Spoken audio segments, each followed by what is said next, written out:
For 3 months, Prince Samuel had screamed day and night. 13 wet nurses, 8 healers, and 27 servants had failed to soothe him.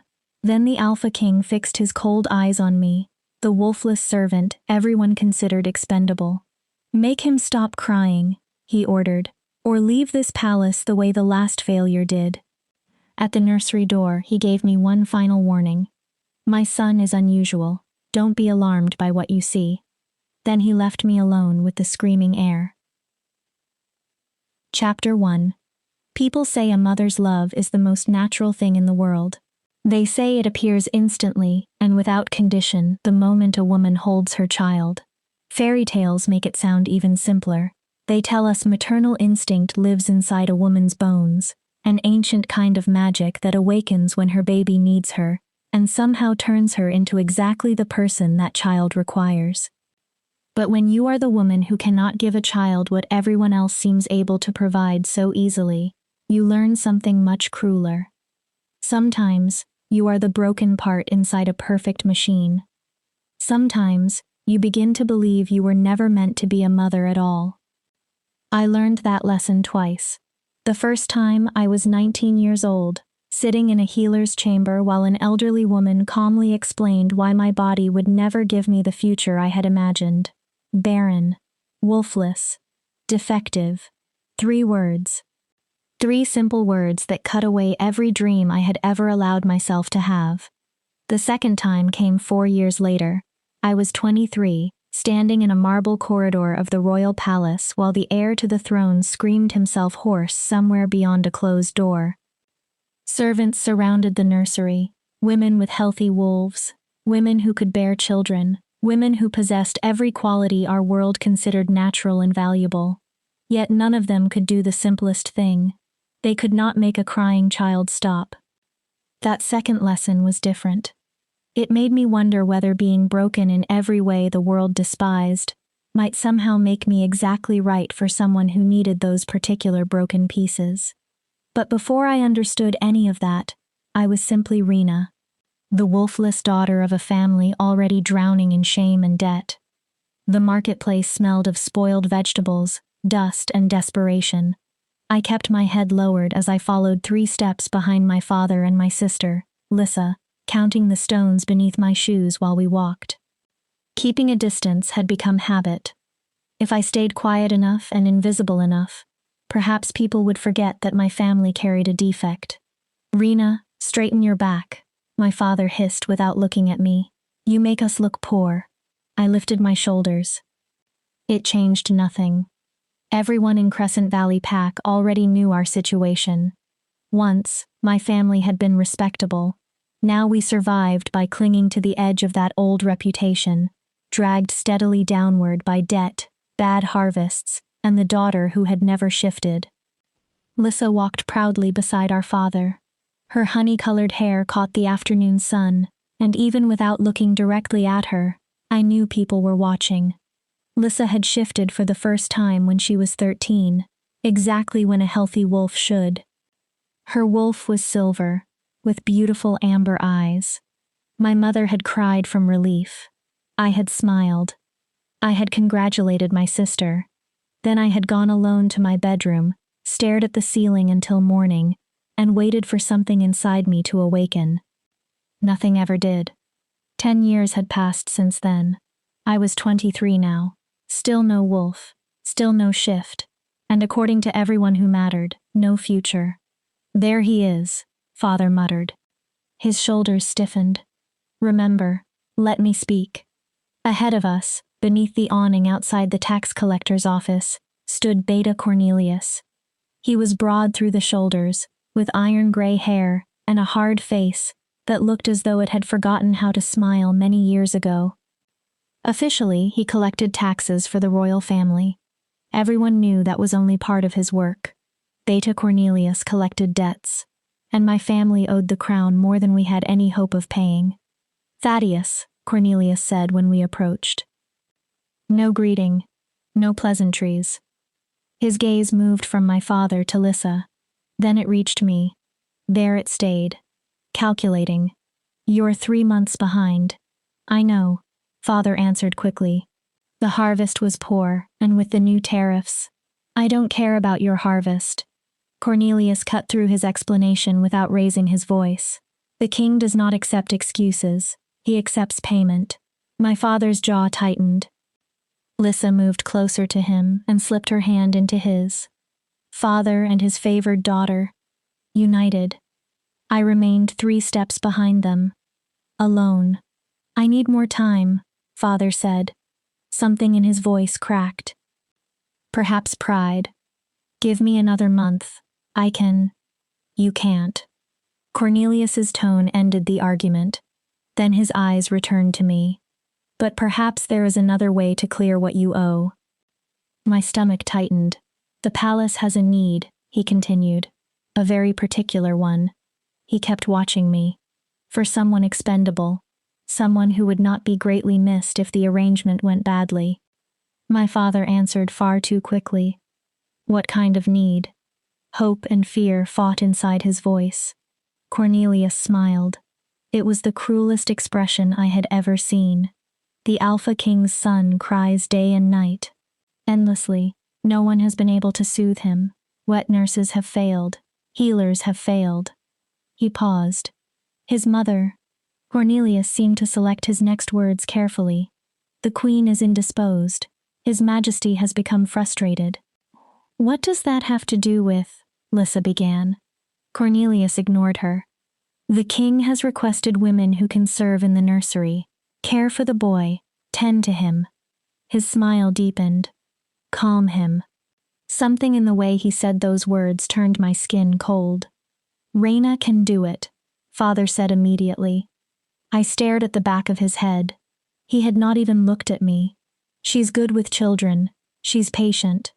Gentle. Lissa turned sharply toward him. Father. She would be perfect, he continued, gaining confidence now that he had found a possible escape. And she, well, she won't be missed here. My chest went hollow. No prospects, no wolf. Palace service might even be good for her. Give her something useful to do. I waited for him to turn, to ask, to acknowledge that he was offering his daughter like livestock. He never did. Interesting, Cornelius murmured. His gaze narrowed on me. And you would send her knowing the risks? What risks? Lissa demanded. Cornelius looked at her.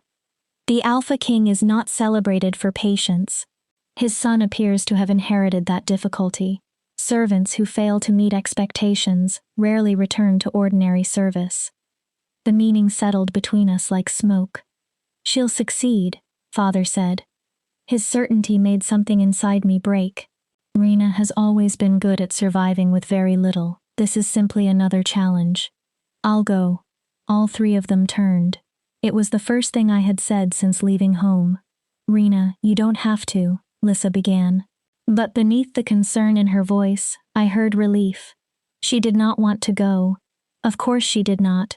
Lissa had a wolf, a future, a mate waiting for her, a life. I'll go, I repeated. This time I looked directly at Cornelius. If my service clears my father's debt, I'll go to the palace. Cornelius studied me for several long seconds. I refused to lower my eyes. Let him see exactly what he was buying. A wolfless woman with nowhere else to go, nothing to lose, no one likely to mourn her. Very well. He nodded. Pack your things, the carriage leaves at dawn. Dawn? Father's voice faltered. That's very soon. The child is crying now, Cornelius replied. The king's patience is disappearing now. Your daughter goes, and the debt remains settled. Or she stays, and I return next week with guards instead of an offer. Father nodded immediately. Yes, of course. Reina will be ready. Cornelius handed him a piece of paper. Paid in full, contingent upon her service. If she runs or fails to report, the full debt returns with interest. Then he looked at me once more. The palace is beautiful, girl. Marble columns, golden chandeliers, gardens that bloom through every season. His smile turned cold again. Do not mistake beauty for kindness. The Alpha King did not build his throne on kindness. He walked away. His boots struck the cobblestones with crisp, steady clicks. For several moments, none of us moved. Then Father finally turned toward me. Finally looked at me. "You're doing the right thing." I waited. "For the family," he added. "Not for you. For the family." "I know," I said quietly. Lissa touched my arm. "Reina, I'm sorry. If there were another way." "There isn't." I stopped her gently. "It's fine." It was not fine. But it was true. And truth was the only thing I still owned. We walked home without speaking. I packed everything I possessed into one small trunk. 3 dresses, a hairbrush, and the book of folk tales my mother had given me before she died. My entire life fit easily inside one container. That night, sleep never came. I sat beside the window and watched the moon move slowly across the sky. And because stories had always been the place I escaped when reality became too painful, I began telling myself one. I told myself this was an adventure. I told myself the palace would be beautiful. I told myself perhaps caring for a child might finally give me the purpose I had never found anywhere else. But beneath every comforting story was the truth. I was being sent to the palace the way villagers sent a sacrifice to a dragon, with the hope that I would be enough to satisfy its hunger, and with the quiet acceptance that I probably would not survive. The carriage arrived at dawn. Black, unmarked. I climbed inside without looking back at the house where I had grown up. Behind me, Father and Lissa were still sleeping peacefully, now that their greatest problem had been removed. As the carriage carried me through the gates of Crescent Valley toward the capital, I placed one hand against the cold window and whispered the only prayer I had left. Let me be useful. Let me matter. Even if it's only for a little while. I heard the child before I saw the palace. His cries pierced through the carriage walls as we approached the capital. High, desperate, relentless. The sound echoed from marble walls and golden towers. Something about it felt wrong. This was more than hunger, more than discomfort. The child sounded anguished, as though he were crying for something far deeper than any ordinary need. The driver had not spoken during the entire journey. He did not speak when the carriage stopped either. He opened the door, stepped aside, and gestured for me to get out. Beta Cornelius had not exaggerated. The royal palace was almost painfully beautiful. White marble columns rose toward a cloudless sky. Fountains glittered inside perfectly maintained gardens. Gold flashed from windows and balconies. Every surface spoke of wealth, power, and control. And somewhere within all that perfection, an infant screamed. A woman wearing a severe gray dress waited at the servants' entrance. She examined me with the same expression someone might use when judging spoiled meat. "The Wolfless girl?" "Yes, ma'am." "Come." She gave me no name, no welcome. She simply turned away, certain I would follow. I did, carrying my small trunk in both hands. The inside of the palace was even more magnificent. Ceilings towered above us. Paintings rested in enormous gilded frames. Crystal chandeliers spilled light across polished floors. But the woman did not take me through those beautiful rooms for long. She led me downward. One staircase. Then another. Then another. The passages became narrower as we descended beneath the palace. Eventually the marble disappeared. Plain stone replaced it. Crystal chandeliers gave way to simple lamps. The palace's beauty had been stripped away. Down here, only the bones remained. "You'll sleep here." The woman opened a small door. Inside was a narrow cot and a wash basin. Nothing else. "You'll work in the nursery wing," the child cries. "You make him stop. Those are your instructions." "What is his name?" I asked. She stared at me. "Does that matter?" "I would like to know what to call him." For a moment, I thought she might refuse to answer. Then she sighed. "Samuel, Prince Samuel." "And his mother?" "Dead." The answer came instantly.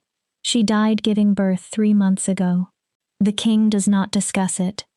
The woman's eyes hardened. Neither will you. 3 months.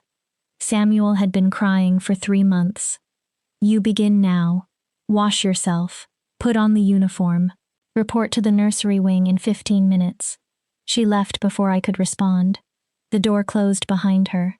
I stood alone in that tiny stone room, still gripping my trunk while Prince Samuel's cries reached me through the walls. Then I set my things down. I removed my traveling clothes. I washed in the cold water waiting in the basin. I put on the gray servant's uniform laid across the cot. I braided my hair tightly against my head. And then I went upstairs to meet the child who would change everything. Chapter 2. The Beast in the Nursery. The nursery wing was chaos dressed in silk and gold. Samuel's screams reached me before I turned the final corner. They were even worse up close.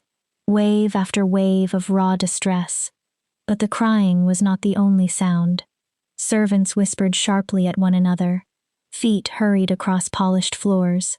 Someone was pleading. Someone else was crying. The woman in gray led me down a long corridor filled with portraits of stern royal ancestors. Their painted eyes seemed to follow me as I passed. At the far end stood 2 enormous oak doors, both open. Shadows moved rapidly beyond them. Wait here, the woman ordered. She disappeared inside. I remained alone in the corridor with the portraits and the sound of Prince Samuel's screaming. My heart hammered against my ribs. This was real now.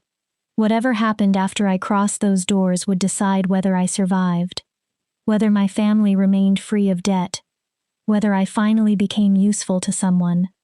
The woman returned. Her expression was even tighter than before. The king wants to see you first. My stomach dropped. The king? He personally examines every servant who works with the prince. Her hand clamped around my arm. Her fingers dug hard enough to leave bruises. Do not speak unless he speaks to you. Do not look directly at him. Do not— Let me guess, I murmured.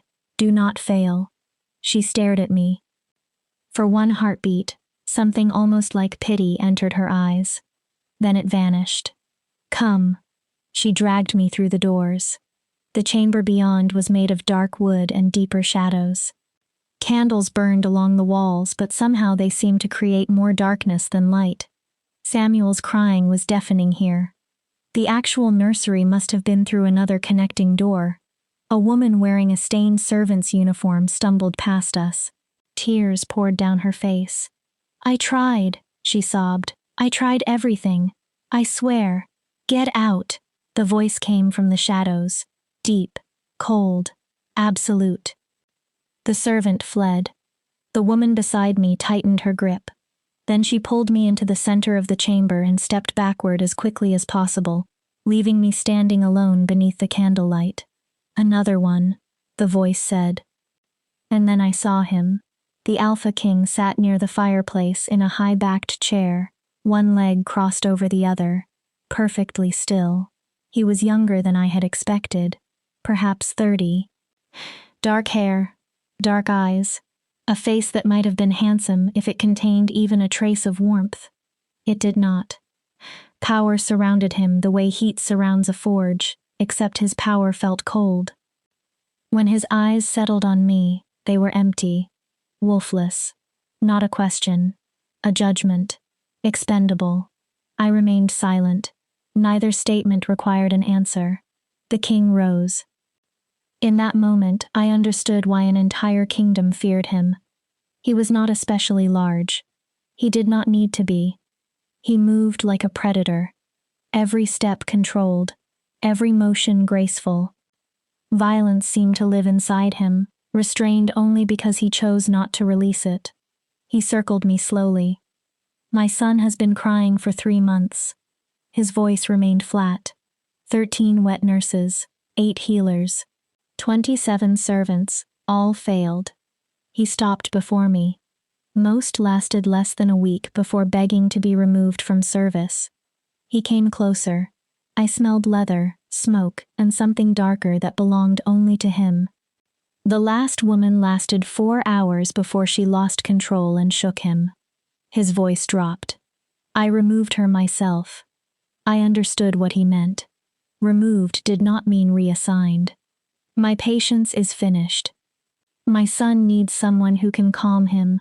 I do not care whether you sing, tell stories, or use whatever talents a wolfless woman might possess. His eyes hardened. But you will stop his crying, or you will leave this palace the same way the last failure did.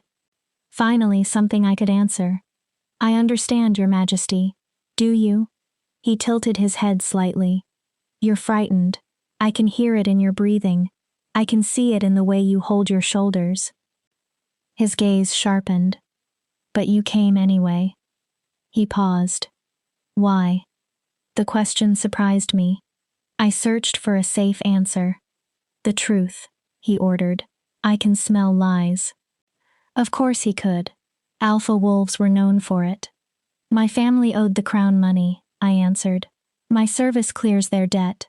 I swallowed. I came because I had nowhere else to go, and nothing else worth offering. Something moved behind his empty eyes. Not kindness. Perhaps recognition. At least you're honest. He stepped back. That already places you above most people in this palace. He gestured toward the connecting door.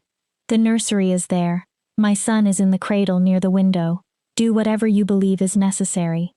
He started walking away. I'll return in 1 hour. An hour? The question escaped before I could stop it. He glanced at me. To determine whether you succeeded. Then his eyes cooled. And to see whether you're still alive. He continued toward the main doors. At the threshold, he stopped without turning. One more thing. My hand tightened at my side. My son is unusual. Do not be alarmed by what you see. A colder warning followed. And do not run. Runners never make it past my guards. Then he disappeared. The doors shut behind him with the final sound of a coffin closing. I stood alone. The woman in gray had vanished too. No one was coming to help me. Samuel's cries pulled at something deep inside my chest. I crossed the room, placed my hand on the nursery door, took one breath, then opened it. The nursery was beautiful enough to hurt. A large dark wood cradle stood beneath an arched window draped in luxurious fabric. Wooden horses, stuffed bears, and silk balls lay across a soft carpet. A rocking chair waited beside the fireplace. Samuel had everything a royal child could possibly need, except someone who could hold him without fear. The prince lay inside the cradle, screaming so desperately that it seemed he had forgotten any other way to exist. His face was red, his eyes swollen, his tiny body rigid. I approached slowly. The king had warned me not to be alarmed. Now I understood. Samuel was shifting, not completely. He was only 3 months old, far too young for any proper first transformation, but his body flickered uncontrollably between human and wolf. His tiny fingers suddenly became claws, then changed back. His brown eyes flashed gold. Brown again. Gold. Small ripples of fur moved across his skin before disappearing. Some cries broke into tiny animal growls, only to return to human wails. He was trapped between forms, unable to settle in either. No wonder he screamed. No wonder the others had failed. The child's own body was hurting him. Oh! The word left me as something inside my chest cracked. Oh, you poor little thing. All my life, I had been told I was defective because I could not shift. Samuel was suffering because he shifted too much, too early, too powerfully. We were opposite ends of the same curse. Without thinking, I reached into the cradle and lifted him. He was heavier than I expected. Warm. Real. His little body burned with the fever of transformation. He screamed directly into my face. Milk and misery on his breath. I know, I whispered, pressing him against my chest. I know it hurts. His claws pierced my uniform and dug into my shoulder. Blood warmed my skin. I did not pull away. I know you're scared. I began rocking without even deciding to. Everyone wants you to be something already, don't they? His crying continued. They want the perfect prince, the perfect heir. They want you strong, controlled, powerful. They want you to shift when they expect it and stop when they tell you. His cries caught for half a second. Perhaps he was listening. But you can't do that yet. I lowered my voice. You're only a baby. I carried him toward the rocking chair. You're still discovering what your own body can do, and it's too much. I sat, holding him securely. His transformations seemed slightly slower. Perhaps I imagined it. Perhaps not. I can't shift at all, I told him. My voice was almost lost beneath his cries. I never could. Samuel's eyes were human and brown now, still wet with tears, still distressed, but fixed on my face. Everyone said that made me broken, worthless, not really a wolf. I rocked him steadily. Maybe they're right. His fingers curled against my dress. But perhaps being broken is exactly what you need from me right now. I brushed damp hair from his forehead, because I'm not going to force you to shift, and I'm not going to force you to stop. His cries softened by one small degree. I'm simply going to stay here while you figure it out. Stories had always been my refuge. When I had nothing else, I had stories. So I gave one to Samuel. Once upon a time, I whispered, there was a kingdom made entirely of glass. The houses were transparent. The roads were transparent. Even the people were transparent. No one could hide what they thought. No one could hide what they felt. It was the story my mother used to tell me when I was small and frightened at night. A story about a girl made of glass. Everyone believed she was too fragile to survive, until the kingdom faced a truth no one else was brave enough to see. Samuel's screaming began to weaken. It did not stop. But the cries became whimpers. His body still flickered occasionally between forms, yet the changes were no longer as violent. I kept rocking, kept speaking, kept holding him as though he were precious instead of cursed. The glass girl walked through those transparent streets, I told him, and she saw all the lies people told themselves. She saw a king who pretended to be fearless when inside he was terrified. She saw warriors pretending to be unbreakable when they were wounded. I hesitated. She even saw mothers who pretended to love their children while secretly wishing those children had never been born. My voice tightened. For a moment, I thought of my father. Then I continued. And do you know what the glass girl did? Samuel watched me. She did not judge them. She did not try to repair them. She simply saw them, really saw them. I lowered my voice even more, and she said, you do not have to pretend with me. I am too broken to judge anyone. Samuel stopped crying. Completely. I stared down at him. Wide brown eyes stared back, fully human. One tiny hand closed around my finger with startling strength. His skin was still warm, but no longer burning. The shifting had stopped. For the first time in 3 months, the royal palace was silent. I was afraid to move, afraid to breathe too deeply, afraid that the smallest change might destroy the fragile peace between us. So I continued rocking. And the people of the Glass Kingdom looked at the girl who could see every secret and every shame they carried. They realized something. Being truly seen was better than pretending. Being broken together was better than being perfect alone. Samuel's eyelids slowly lowered. His breathing became deeper, slower. Then he fell asleep.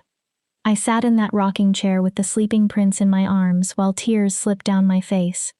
Because for the first time in my life, the thing everyone despised about me had been useful. For the first time, I had been exactly what someone needed. The door opened without a sound. I did not turn. I did not want to wake Samuel, but I knew who had entered. I felt the Alpha King's cold power spreading through the room. He came around the chair until he could see me. Then he looked down at his sleeping son. Something changed in his empty eyes. How? One word. That was all. I told him a story. I whispered. The king stared at me, and I didn't try to force him to stop shifting. I let him be what he was. He remained silent for a long moment. Then he reached down, carefully, almost impossibly carefully. He lifted Samuel from my arms. The baby stirred but did not wake. He settled against his father's chest with a quiet sigh. For one heartbeat, the Alpha King looked almost vulnerable, almost human. Then the mask returned. You will stay. His voice was flat again. My son needs you. Yes, Your Majesty. The servant before you slept in the lower quarters. You won't. You'll be moved here, beside the nursery. He looked toward the cradle. I will not have you far away if he wakes. Yes, Your Majesty. Jacob laid his son down with astonishing gentleness. Hands rumored to kill without hesitation, handled the infant as though he were made of glass. Then the king faced me. Do not fail me. His voice lowered.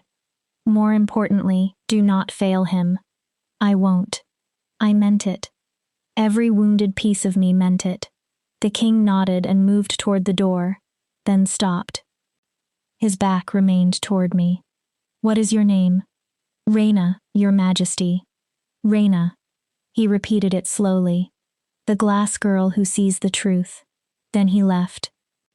I remained in the nursery beside the sleeping prince, understanding that in 1 hour I had somehow made myself necessary to the most dangerous man in the kingdom. I should have been terrified. Instead, purpose burned in my chest like a candle finally lit after years of darkness. I mattered. At least for now. I mattered. Chapter 3. Survival through communication. They moved me into a room beside the nursery that same night. It was still small, but compared with the servant's cell downstairs, it felt almost luxurious. There was a real bed, a window overlooking the palace gardens, a proper wardrobe filled with gray uniforms. It was still a cage. Only now the cage was gilded. I did not sleep. Every time I closed my eyes, I saw Samuel's face. Those brown eyes. The trust in them. No one had ever looked at me that way before. And behind Samuel's face, I saw the Alpha King. His empty stare. His quiet warning. Do not fail me. Failure meant death. I understood that far more clearly now than I had when Beta Cornelius first made his offer. This was no longer only about my family's debt. This was about staying alive. Near midnight, Samuel woke again. The moment I heard his cry, I was out of bed. I reached the nursery before anyone else. His cries had not yet become screams. I lifted him quickly. His fingers flickered into claws. Gold flashed through his eyes. I'm here. I held him against me. I have you. Then I settled into the rocking chair and began another story. This one was about a boy who could speak to shadows in a world where everyone feared the dark. Samuel's shifting slowed, then stopped. His crying became quiet whimpers, then silence. Within 20 minutes he was asleep. I remained in the rocking chair, holding him while moonlight painted the nursery floor silver. That became our pattern. Every few hours Samuel woke. He cried. He shifted. I went to him immediately. I held him and told stories until his body settled. The other servants soon began avoiding the nursery almost entirely. I could feel their relief. They no longer had to face the screaming prince. But I also felt something less pleasant. Resentment. Suspicion. The wolfless woman was succeeding where wolves had failed. On the third night, the Alpha King came to observe. I never heard him enter. He moved too quietly. But I felt him. That cold force filling the room. I was holding a sleepy Samuel and telling him about a queen who became a bird every night. And each night, I whispered, she flew over her kingdom to make certain her people were safe. Samuel's eyelids drooped. Every morning she returned to her human body exhausted but happy because she knew she had protected them. The king watched without interrupting. After several minutes, he spoke. How many times has he woken tonight? 3, Your Majesty. I kept my voice low. But each time he settles more quickly. I think he's beginning to understand that I'll come when he cries. I looked down at Samuel. That he's safe. Safe? Bitterness touched the king's voice. My son is heir to the throne, yet he needs someone to convince him he is safe inside his own nursery. I said nothing. There was no safe response. He stepped closer. I forced myself not to tense. His eyes lowered toward Samuel. For a brief second, the same vulnerability I had seen before returned. His mother used to sing to him. His voice became quieter. When she was pregnant, she would sit beside the window and sing old lullabies. I held perfectly still. This was the first time he had willingly spoken about the dead queen. The healers said he could hear her voice before he was born. Whenever she sang, he moved. His expression emptied again. She died the night Samuel was born. He paused. She hemorrhaged. The healers couldn't stop it. His jaw tightened. I held her while she bled to death. His voice became almost toneless. The last thing she said was, "Protect him. Protect our son." Silence filled the nursery. I have killed enemies with my own hands, the king continued. I have conquered territory. I have destroyed rebellions. His eyes stayed on Samuel, but I could not protect her. The confession seemed to cost him something. And I cannot even comfort my own child. The words remained between us. Raw. Terrible. Perhaps comfort isn't something strength can force, I said softly. His eyes snapped toward mine. I nearly stopped. But then I continued. Perhaps Samuel doesn't need someone strong right now. What does he need? Someone broken enough to understand him. The danger in the king's face returned instantly. Careful, servant. His voice chilled. You're useful. Do not mistake that for being irreplaceable. I lowered my eyes. My apologies, Your Majesty. But he did not leave. He remained beside the chair, watching his son. Then, so quietly I almost missed the word, he said, "Teach me." I looked up. Your Majesty? Teach me how to calm him. The words sounded painful for him to say. I'm his father. His voice roughened. I should be able to. He stopped. But I understood. The Alpha King could terrify thousands of wolves with a look. Yet he could not soothe his own baby. And that failure was destroying him. It isn't really a technique, I said carefully. Then what is it? Presence. He frowned. Being there without expecting anything from him. I searched for safer words. When Samuel begins shifting, he's overwhelmed.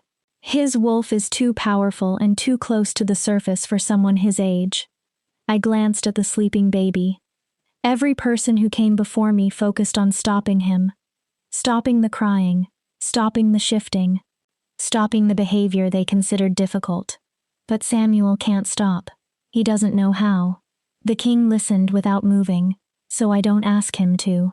I adjusted the blanket over Samuel. I hold him. I give him something else to listen to, something besides the pain and fear. And when he shifts, I don't pull away. I don't stiffen. I don't become frightened. I stay. Stories, the king said slowly. You soothe the heir to the throne with children's stories. Yes, Your Majesty. He considered that, then said, Tell me one. I blinked. Pardon? Tell me a story.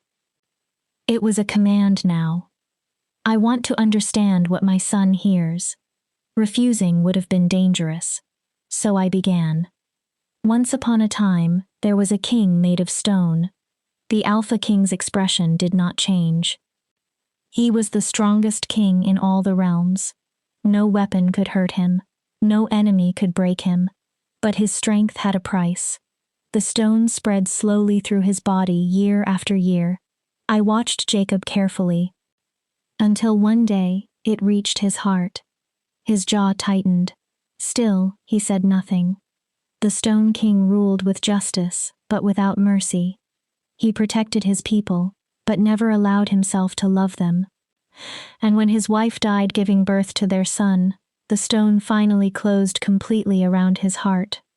I paused. He believed he would never feel anything again. Something moved inside the king's eyes. But then something unexpected happened. Samuel stirred lightly against me. The Stone King's son was born with wild magic, powerful magic, uncontrolled magic. Every time it emerged, it hurt the baby. I lowered my voice. And the king, who believed nothing could hurt him anymore, discovered that watching his child suffer was the one thing capable of cracking stone. Jacob stood completely still. So the king had a choice. He could seal those cracks, become harder, stronger, more impossible to reach, or he could let the cracks widen. He could let himself break open, let himself feel again. Even though feeling meant pain, even though softness meant vulnerability, even though love might be the most dangerous magic of all. I stopped. The story hung unfinished.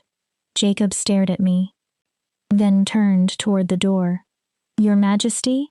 He stopped but did not look back. Which choice did he make? The Stone King. Did he let himself break? You're the storyteller. His voice became cold again. You tell me. Then he left. I remained in the rocking chair, staring at the closed door. Perhaps I had just earned my own execution by telling the Alpha King a story clearly about himself. But 3 hours later, when Samuel cried again, Jacob returned. He appeared in the doorway as I lifted the baby. Then he asked something I never expected. May I? I nearly dropped Samuel. Of course, Your Majesty. Jacob came forward and extended his arms. I transferred Samuel carefully into his father's hold. For the first time, Jacob did not look angry or frustrated while holding him. Samuel whimpered. His fingers started to change. Jacob's muscles immediately tightened, the instinct to control, to force. Don't fight it, I whispered. His eyes met mine. Just hold him. Show him you aren't afraid. Something stripped raw appeared in Jacob's expression. Fear, grief, love so painful he had hidden it beneath cruelty. Then he looked down at his child. Your mother had a voice like honey and sunlight, he said quietly. Samuel whimpered again. She sang constantly. A faint shadow of memory moved over Jacob's face. It drove my advisors mad. They told her a queen should be dignified and reserved. His mouth almost curved. She told them dignity was for people too frightened to be happy. Samuel's shifting slowed. She wanted to name you after her father. Jacob adjusted the child in his arms. I insisted on Samuel. It means guardian spirit. I thought that suited an heir. His voice roughened. She laughed at me. She said you would probably spend your life protecting everyone else's spirit and forget your own. Samuel looked up. Completely human now. She said you would have her heart. Jacob swallowed. Soft. And far too large for your chest. The shifting stopped. Samuel stared at his father. She was right, Jacob whispered. You have her eyes when you're human. Her spirit when your wolf comes. His expression tightened. You are everything good about her. Everything I failed to protect. I held my breath. The Stone King was breaking. But I can protect you. His voice became stronger. I can keep you safe. I will find people who can help you understand your wolf. People who will teach you strength without teaching you hardness. People who know that breaking open is not the same as breaking apart. His eyes flicked toward me. Acknowledgement. And perhaps warning. Samuel yawned. Then nestled against his father. Within minutes he slept. Jacob stood holding him for a long time. Barely moving. Barely breathing.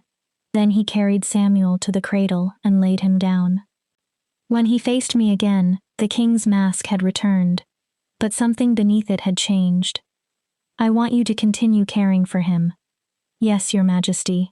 I'll come every night. He paused. I want to learn.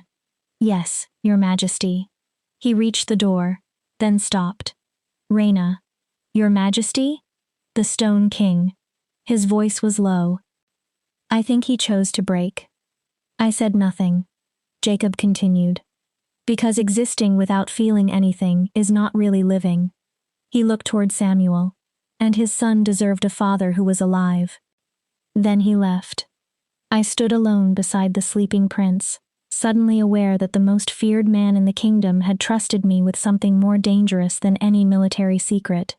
His capacity to love, his capacity to break. Over the following weeks, we formed a routine. Jacob came to the nursery every night, usually near midnight. After the third night, a second rocking chair appeared beside mine. No one explained who had ordered it. No explanation was necessary. I taught Jacob how to recognize the warning signs before Samuel began shifting, how to hold him, how to keep his own body relaxed, how to tell stories. He was terrible at that last part. His first attempts sounded more like military briefings than bedtime tales. Every hero developed battle formations. Every enchanted forest somehow contained territorial strategy. Every wolf prince learned supply management. But slowly, Jacob changed. His voice softened. Facts loosened their hold. Imagination entered. Samuel began seeing his father not as the cold king who ruled the realm, but as the man who arrived in the darkness to hold him and tell clumsy stories about warrior wolves and enchanted woods. Samuel still shifted. He was too young and his power too unpredictable for the episodes to disappear entirely. But they became less frequent, less violent. Night by night he learned control. And I learned too. The Alpha King was not simply stone and cruelty. He was a man who had lost the person he loved most, and built walls high enough to keep anyone from hurting him again. But Samuel had found a crack in those walls. And now light was beginning to enter. It should have remained professional. King and servant. Nothing else. But on the night everything changed, I made the first truly dangerous mistake of my life. I forgot to fear him. Chapter 4. Gradual Intimacy Through Shared Purpose.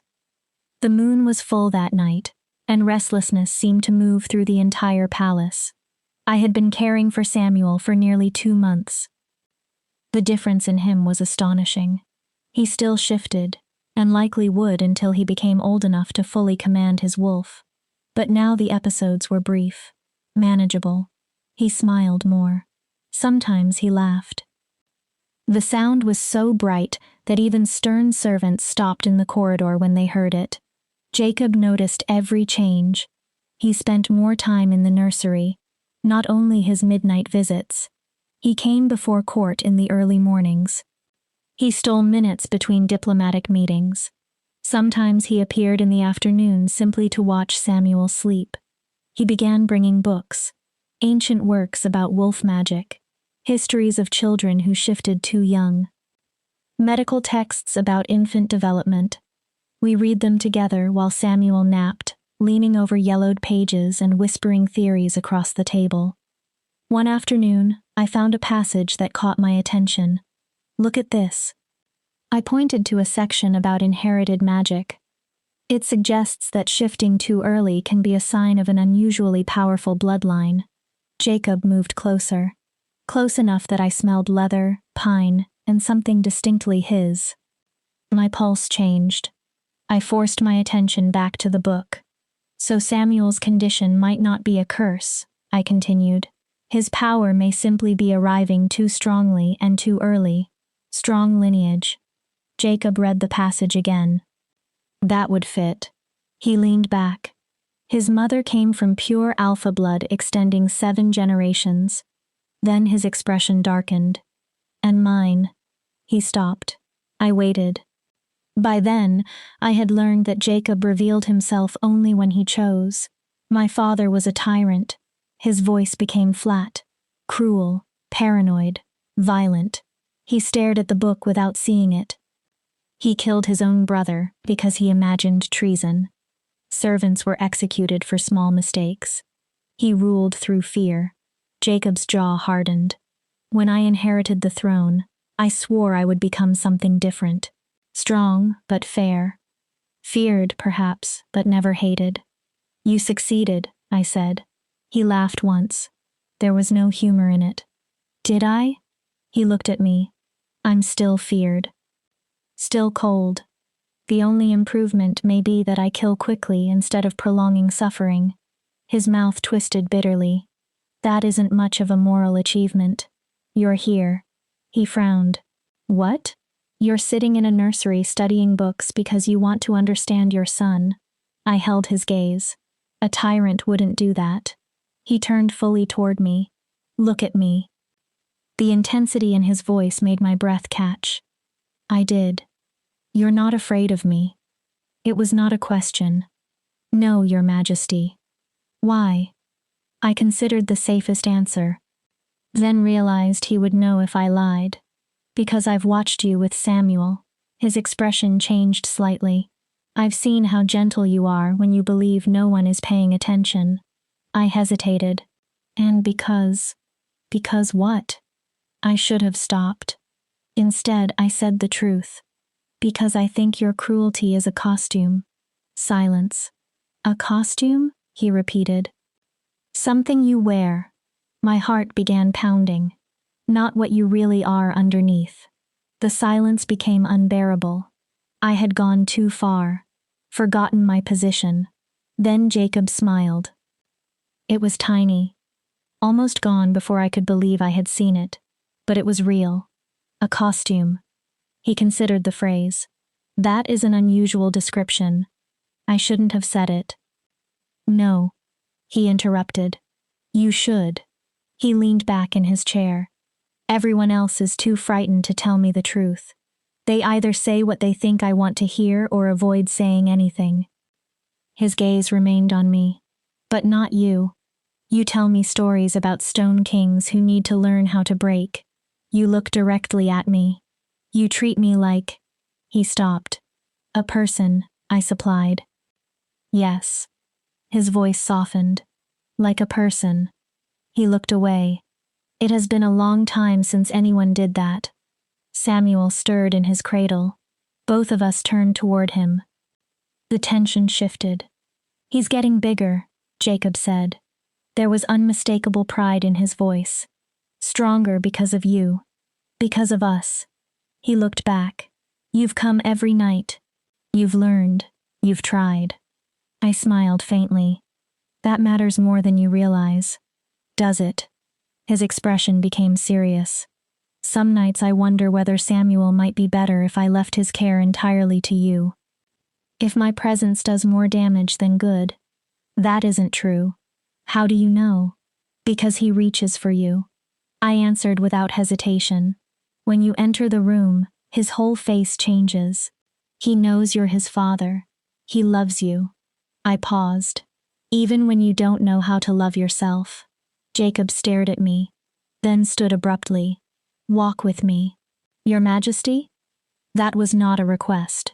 Samuel remained asleep. The night servants can watch him for 1 hour. He headed toward the door. Walk with me, Rena. I followed. Partly because he was the king. Partly because I wanted to. We moved through corridors I had never entered. Past servants' passages. Past public halls. Up staircases that became narrower and more winding. Finally, Jacob opened a door onto a rooftop terrace. The view stole my breath. The capital stretched below us. Thousands of lights glittered in the darkness. The moon hung enormous and silver over the city. Wind loosened strands of my hair. The scent of flowers rose from gardens far beneath us. I come here when I can't sleep, Jacob said. He walked toward the railing. When the crown becomes too heavy. When the memories become too loud. I joined him, keeping a respectful distance. It's beautiful. It's lonely. He looked over the city. 1,000,000 lives around you. And still completely alone. His eyes moved toward me. You understand that? I did. Being wolfless means always standing outside the pack. I looked at the moon. You can live among them. Hear them. Watch them. But you're never completely one of them. Does that separation hurt? I almost lied. Then remembered who I was speaking to. Every day. My voice became quieter.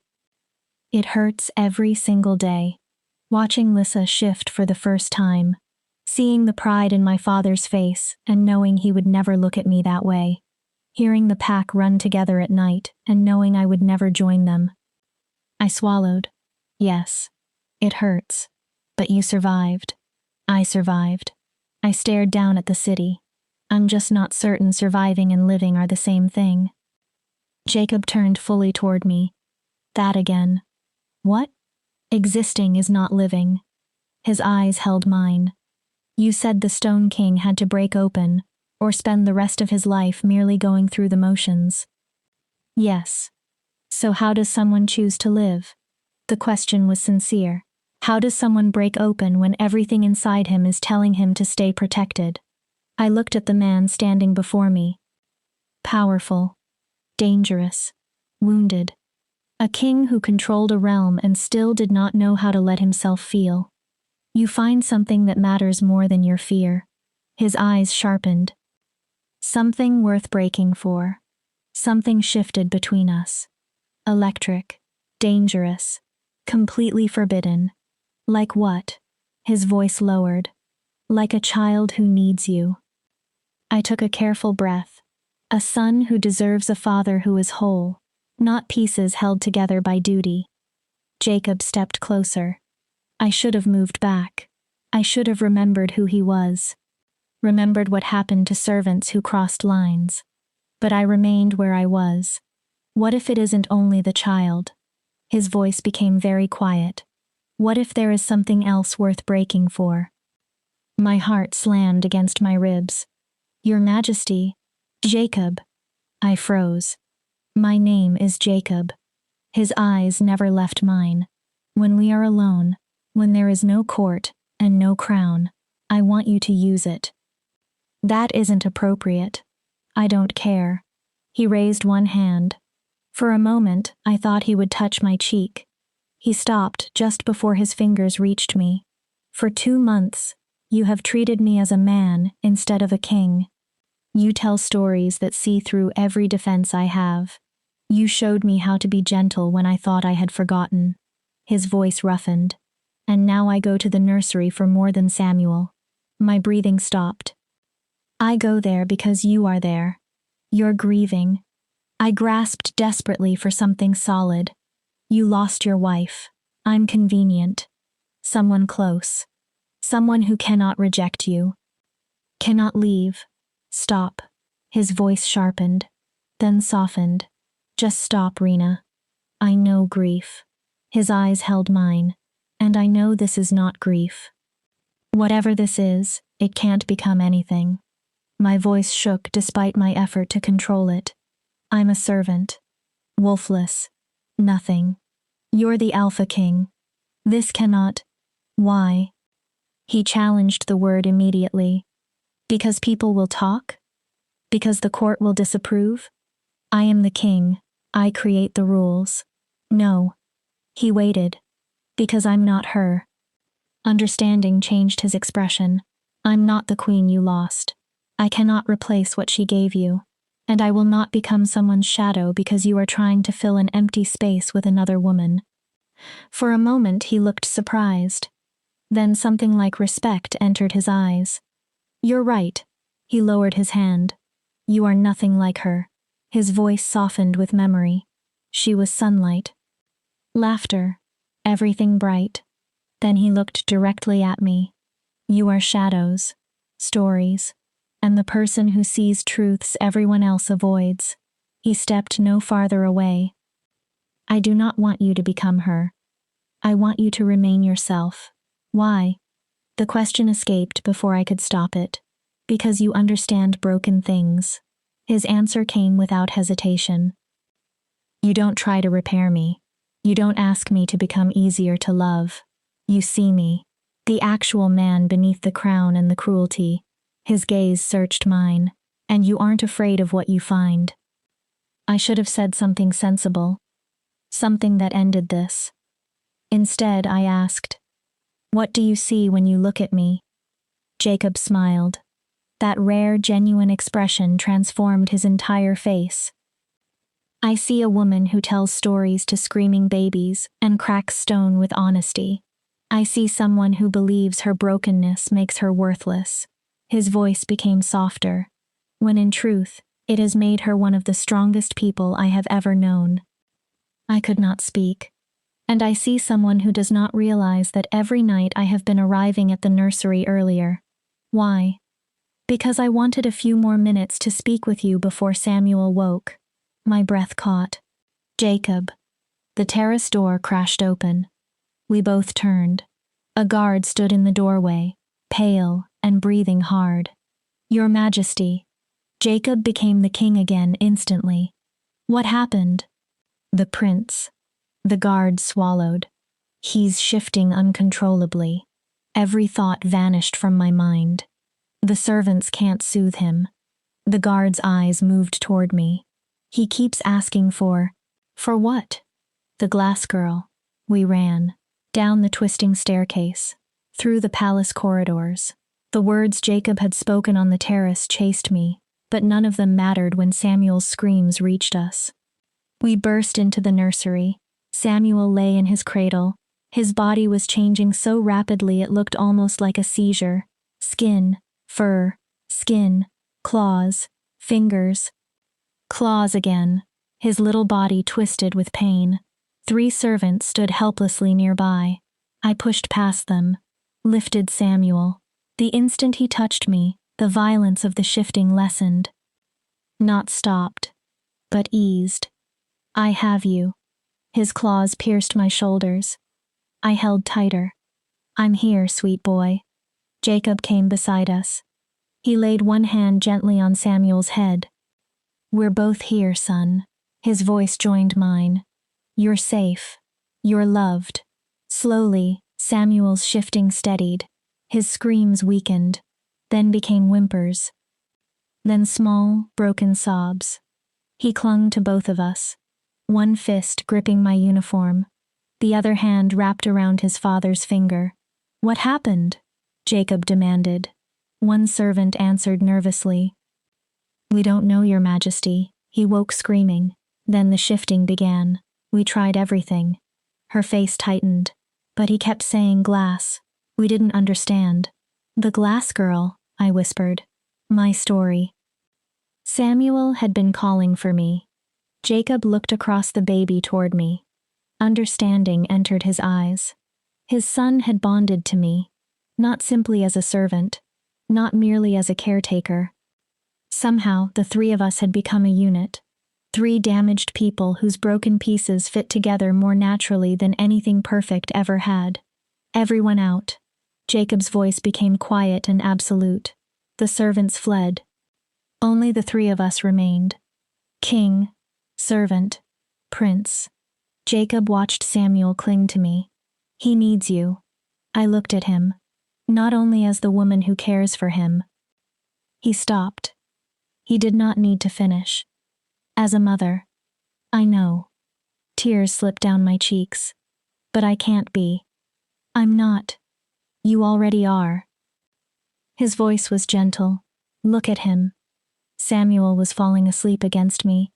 One little hand still held Jacob's finger. Rena, look at the way he holds on to you. You're his mother in every way that matters. My arms tightened around Samuel. This is dangerous. How? People will talk. They'll say I'm trying to replace his mother, that I'm overstepping. Let them. Jacob's answer was fierce. My son needs you. He stepped closer. I need you. His voice lowered. And I'm tired of pretending duty and propriety matter more than the people I love. Love. The word hung between us. Heavy, terrifying, real. Don't. My voice almost disappeared. Please don't say something you don't mean. I have never meant anything more. He did not look away. I know this is too fast. I know I am still mourning my wife. I am still learning how to be a father. I make mistakes every day. He swallowed. But when I am with you, the stone cracks. The cold disappears. I remember how it feels to be a man instead of only a king. My own defenses began collapsing. I don't know how to do this. I looked down at Samuel. I don't know how to become what he needs, or what you need. I'm only me. Broken, wolfless, perfect, Jacob finished. I looked at him. You are exactly what we need. There, in a nursery lit by candles, with a sleeping prince in my arms, and a king looking at me as though I were precious instead of disposable, I allowed myself one impossible moment of belief. I think, my voice trembled, I think I'm falling in love with you too. Jacob smiled. It was like sunrise entering darkness. Then fall. His voice was soft. I'll catch you. For the first time in my life, I believed someone might actually mean those words. Chapter 5. Emotional Breakthrough. The weeks after that confession were the happiest weeks I had ever known, and happiness frightened me more than almost anything. I had learned early that happiness was dangerous. It softened your defenses, made you forget that good things could disappear, especially when you were someone like me. Still, I let myself enter it. Jacob did not announce anything to the court. An alpha king openly courting a wolfless servant would have created political chaos. The nobles might have revolted. But inside the private rooms of the nursery wing, Jacob stopped pretending. His touches were small. Yet each one felt enormous. A hand against my lower back while guiding me toward the rocking chair. His fingers brushing mine when we passed Samuel between us. Once, while I told a particularly sad story, my voice cracked. Jacob reached across the space between us and wiped one tear from my cheek with his thumb. The gentleness hurt more than cruelty ever had. Our stories changed too. They were no longer simply a way to calm Samuel. They became conversations between Jacob and me, messages hidden inside fairy tales. I told a story about a warrior learning to put down his sword. Jacob added that the warrior's scars eventually became maps leading him home. He began a tale about a king who built walls around himself. I finished it with a vine that kept growing until its roots cracked through stone. Night after night, we created our own mythology. Then Jacob gave me a gift. One morning, I woke to find a small iron key beside my bed. No jewels, no decoration, only a note written in Jacob's precise hand. For when words are not enough, I knew enough about the palace by then to recognize the key. It belonged to the royal library, a vast chamber beneath the throne room holding thousands of books gathered throughout the kingdom's history. Nobles could enter, scholars could enter, servants absolutely could not. That night, after Samuel fell asleep and the palace became quiet, I slipped through the empty corridors. I unlocked the library. The room took my breath away. Shelves climbed from floor to vaulted ceiling. Constellations had been painted high overhead. Rolling ladders ran along tracks beside the tallest shelves. Small reading alcoves held cushioned chairs. Candles already burned on the tables, as though someone had known I would come. Then I saw the books arranged across the central table. Dozens. Every one about wolves, magic, shifting, rare cases, late transformations. People who had developed wolves in their 20s, their 30s, even their 40s. Hope and terror collided inside me. I had the scholars gather everything. Jacob's voice came from behind me. I turned. He leaned against a shelf. Watching. Everything about late manifesting wolves. Different kinds of magic.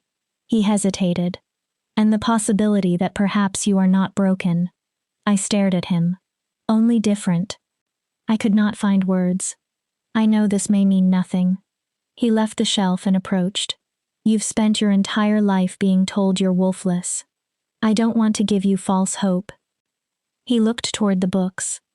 But Rena, you calm Samuel when wolves far more experienced than you cannot. You understand his magic in ways healers don't. What if there is a reason? He met my eyes. What if your wolf is simply sleeping? Don't. My voice broke. His expression changed. Please, don't do this. Do what? Give me hope. Tears filled my eyes before I could stop them. Hope is cruel. I shook my head. Hope made me stand outside during every full moon for years, waiting, certain that maybe this time I would shift. Hope made me swallow remedies that tasted like poison. It made me endure rituals and healers and promises. And every single time, nothing happened. My breath shook. Hope destroyed me once. I cannot survive it again. Jacob closed the distance. He cupped my face. His thumbs moved gently beneath my eyes. Then don't call it hope. What? Call it curiosity. Research. Investigation. Anything you need. His expression was intense. But you deserve to know the truth about yourself, even if that truth only confirms what you already believe. And if I read every book here, my voice was raw. If I discover I really am defective, if there is no wolf, no hidden magic, nothing, then you are still the woman who saved my son. His answer came fiercely. Still the woman who taught me how to break open without breaking apart. Still the one He stopped, swallowed, then continued. Still exactly who you have always been. A wolf cannot change that. Neither can the absence of one. I wanted to believe him, more than I wanted almost anything. I'm afraid. I know. Jacob rested his forehead against mine. The intimacy stole my breath. But you won't do this alone. We'll read together, research together, and whatever we discover, or fail to discover, we face it together. Why? The question came out broken. Why do you care this much? I'm only a servant. Stop. He pulled back. Stop making yourself smaller. His eyes hardened. You are not only anything. Then his voice softened. You want to know why I care? I nodded. Because for the first time since my wife died, I feel alive. He continued before I could answer. Because Samuel laughs now. And you are the reason. Because when I am beside you, the crown becomes lighter. I stop being His Majesty. I'm simply Jacob. His voice dropped. A man falling in love with a woman whose stories can crack stone. Jacob. And because every time I imagine a future now, he paused. You're in it. You. Samuel. Me.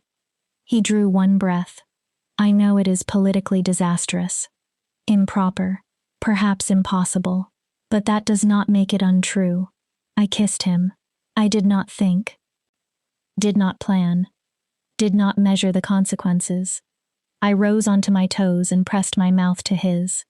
The world narrowed to one point of contact. Jacob went completely still for one heartbeat. Then his arms closed around me. He kissed me back with a hunger that weakened my knees. There was nothing cautious about it, nothing polite. We kissed like two drowning people who had suddenly discovered air. When we finally separated, both of us were breathing hard. Jacob's eyes had gone dark. Raina, I know it's wrong. I spoke quickly. I know we can't. Will you marry me? Everything stopped. I stared. What? Will you marry me? There was no uncertainty in him now. Not immediately. Not publicly. Not yet. He took my hands. But will you promise yourself to me? Let me court you properly. Let me show this kingdom you're not some disposable servant. Let me find a way to make this possible. You've lost your mind. Despite my tears, a laugh nearly escaped. The nobles will never accept me. The court will revolt. My advisors can adapt. His jaw tightened. Or they can find other positions. Jacob, I have spent my entire life doing what was expected, choosing what was politically useful. I married for an alliance. I ruled through calculated distance. I built walls so high that nothing could reach me. His voice became bitter. And in the process, I became exactly what I swore I would never become. My father. Cold. Hard. Alone. His hands trembled faintly around mine. You make me better. You and Samuel. He looked directly at me. You make me want to be a better father. A better man. A better king. Someone who can lead with a heart instead of only strength. He paused. And I know what I'm asking you to risk. Your peace. Your safety. Your anonymity. This will be harder for you than for anyone. But I am asking anyway. His voice steadied. Reina, will you marry me? I should have refused. That would have been practical, safe, logical. Girls like me did not receive fairy tale endings. But I looked at Jacob, a dangerous man who had learned gentleness, a broken king who had chosen to crack open, a man offering not simply affection, but his future. I could not lie. Ask me again. His brow furrowed. With the riddle, understanding slowly entered his eyes. The stories I tell Samuel, I explained, the ones about choices and promises. Ask me the question that truly needs answering. Jacob considered. Then his gaze held mine. What is something that, once given, can never truly be taken back? My heart began pounding. Something that grows stronger as time passes. He came closer. Something that breaks only when someone holds it too tightly. A promise, I whispered. The answer is a promise. Then promise me. His voice lowered. Promise you'll stay. Promise you'll allow me to love you. Promise we will give ourselves the chance to create something real, even if everyone else calls it impossible. Tears streamed down my cheeks. But I smiled. I promise. He kissed me again. This time softly. When we separated, he pressed something into my palm. A ring, simple silver, a small moonstone in the center. It belonged to my mother, he said. I looked at him. It's the only thing of hers I kept after she died. His fingers closed mine around it. She once told me moonstones meant new beginnings, second chances, finding light inside darkness. He swallowed. I cannot place this on your hand publicly. Not yet, but I want you to have it. So you know this isn't simply a beautiful moment. This is real. I slid the ring onto my finger. It fit perfectly, as though it had been waiting for me. What happens now? Now we become patient. Jacob sounded as though he had been planning this for days. I'll begin bringing you into court functions. Officially, you'll be Samuel's primary caretaker. The nobles will become accustomed to seeing you, to hearing you speak. I'll order a genealogy search. I blinked. A genealogy search? Many minor noble houses have fallen into poverty. He smiled faintly. We'll find some connection, however distant. A respectable bloodline somewhere in your family. It won't make you powerful enough to threaten anyone, but it may give you enough status that when our engagement is eventually announced, it won't seem completely impossible. You've been thinking about this. I've thought of little else for weeks. His smile turned rueful. I am not rushing blindly, Reina. I know there will be opposition, possibly danger. Then the Alpha King returned to his eyes. But I have conquered territories. I have defeated rebellions. I can survive offended nobles. And me? My question quieted him. What about you? Can you accept a wife who might never shift? Who cannot give you more heirs? Who will never run beside you under a full moon? Who? Stop. Jacob pulled me closer. I have Samuel. I do not need another heir. His hand touched my cheek. And I do not care if you ever shift. I don't care about what you cannot do. I care about what you can. You make my son laugh. You made me feel human again. You see truth when everyone else chooses convenience. He paused. And if these books are right, if there is some possibility that you may shift one day, then we discover that together. His expression became firm. And if they are wrong, if you remain wolfless forever, I still choose you. His thumb brushed my cheek. Every day. I choose you. I buried my face against his chest. Tears came. Not from pain this time. From the almost unbearable feeling of being chosen by someone who could have anyone. I don't deserve this. Jacob's arms tightened. Neither do I. I pulled back enough to look at him. Then why does it work? Perhaps because neither of us is perfect. His mouth curved. Two damaged people choosing one another because our cracks happened to fit. We remained in the candlelit library for a long time, surrounded by books about impossible magic and uncertain futures. For the first time in my life, I allowed myself to believe in a happy ending. Not because I thought the road ahead would be easy, but because I believed I would not walk it alone. Later that night, Jacob and I returned separately to the nursery wing. Appearances still mattered. For now. I sat beside Samuel's cradle, 4 months old already. He was growing quickly. I could see hints of Jacob in him now. The strong shape of his face, the intensity in his eyes. But there was softness too, his mother's gentleness. The child might someday become exactly what Jacob hoped. Strength without hardness. If we kept him safe, if we taught him to control his wolf, if we gave him a childhood not ruled by grief. I touched the moonstone ring hidden beneath my sleeve.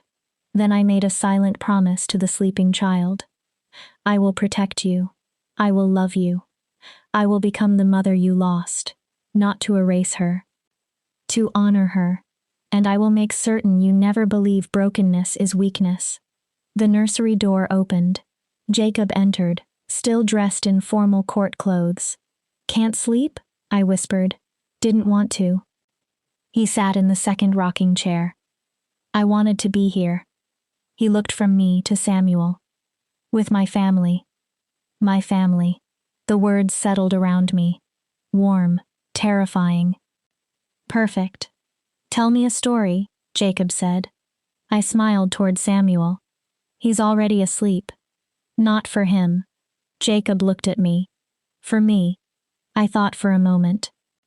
Once upon a time there was a girl made of glass who believed she was too fragile for the world. Jacob listened. And there was a king made of stone who believed he was too hard to feel. They should never have worked. Glass and stone. Softness and strength. But somehow, they met in the darkness. And, Jacob prompted, and they discovered glass could survive pressure. I smiled. And stone could crack enough to let light enter. They learned broken things could still be beautiful, still whole, still enough. How does it end? I looked at the man who had given me his mother's ring. The man who had offered me a future I had never believed possible. "I don't know," I answered honestly. "The story is still being written." "Good." Jacob reached across the space between our chairs and took my hand. "I prefer unfinished stories." "Why?" "More room for possibility." We sat together, hands joined, watching Samuel sleep. Tomorrow would bring court politics, noble opposition, 1,000 problems. But that night, inside that nursery, we were simply 3 wounded souls who had somehow found one another. And for that moment, it was enough. It was everything. Chapter 6.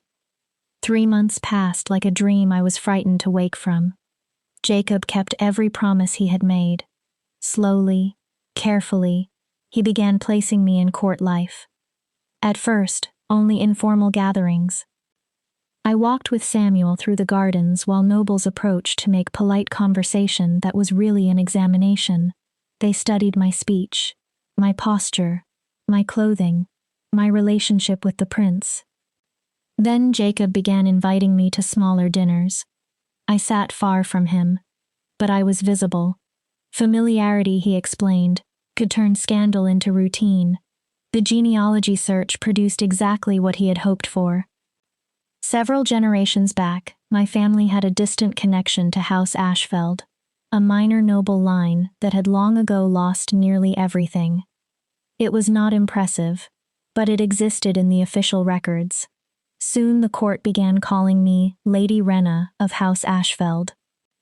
Everyone knew the title was mostly courtesy. Still, it changed how some people looked at me. Some nobles sneered, others cautiously accepted my presence. A few were genuinely kind. Lady Helena was one of them. An older noblewoman whose daughter had also been wolfless and had died young. She quietly took me under her protection.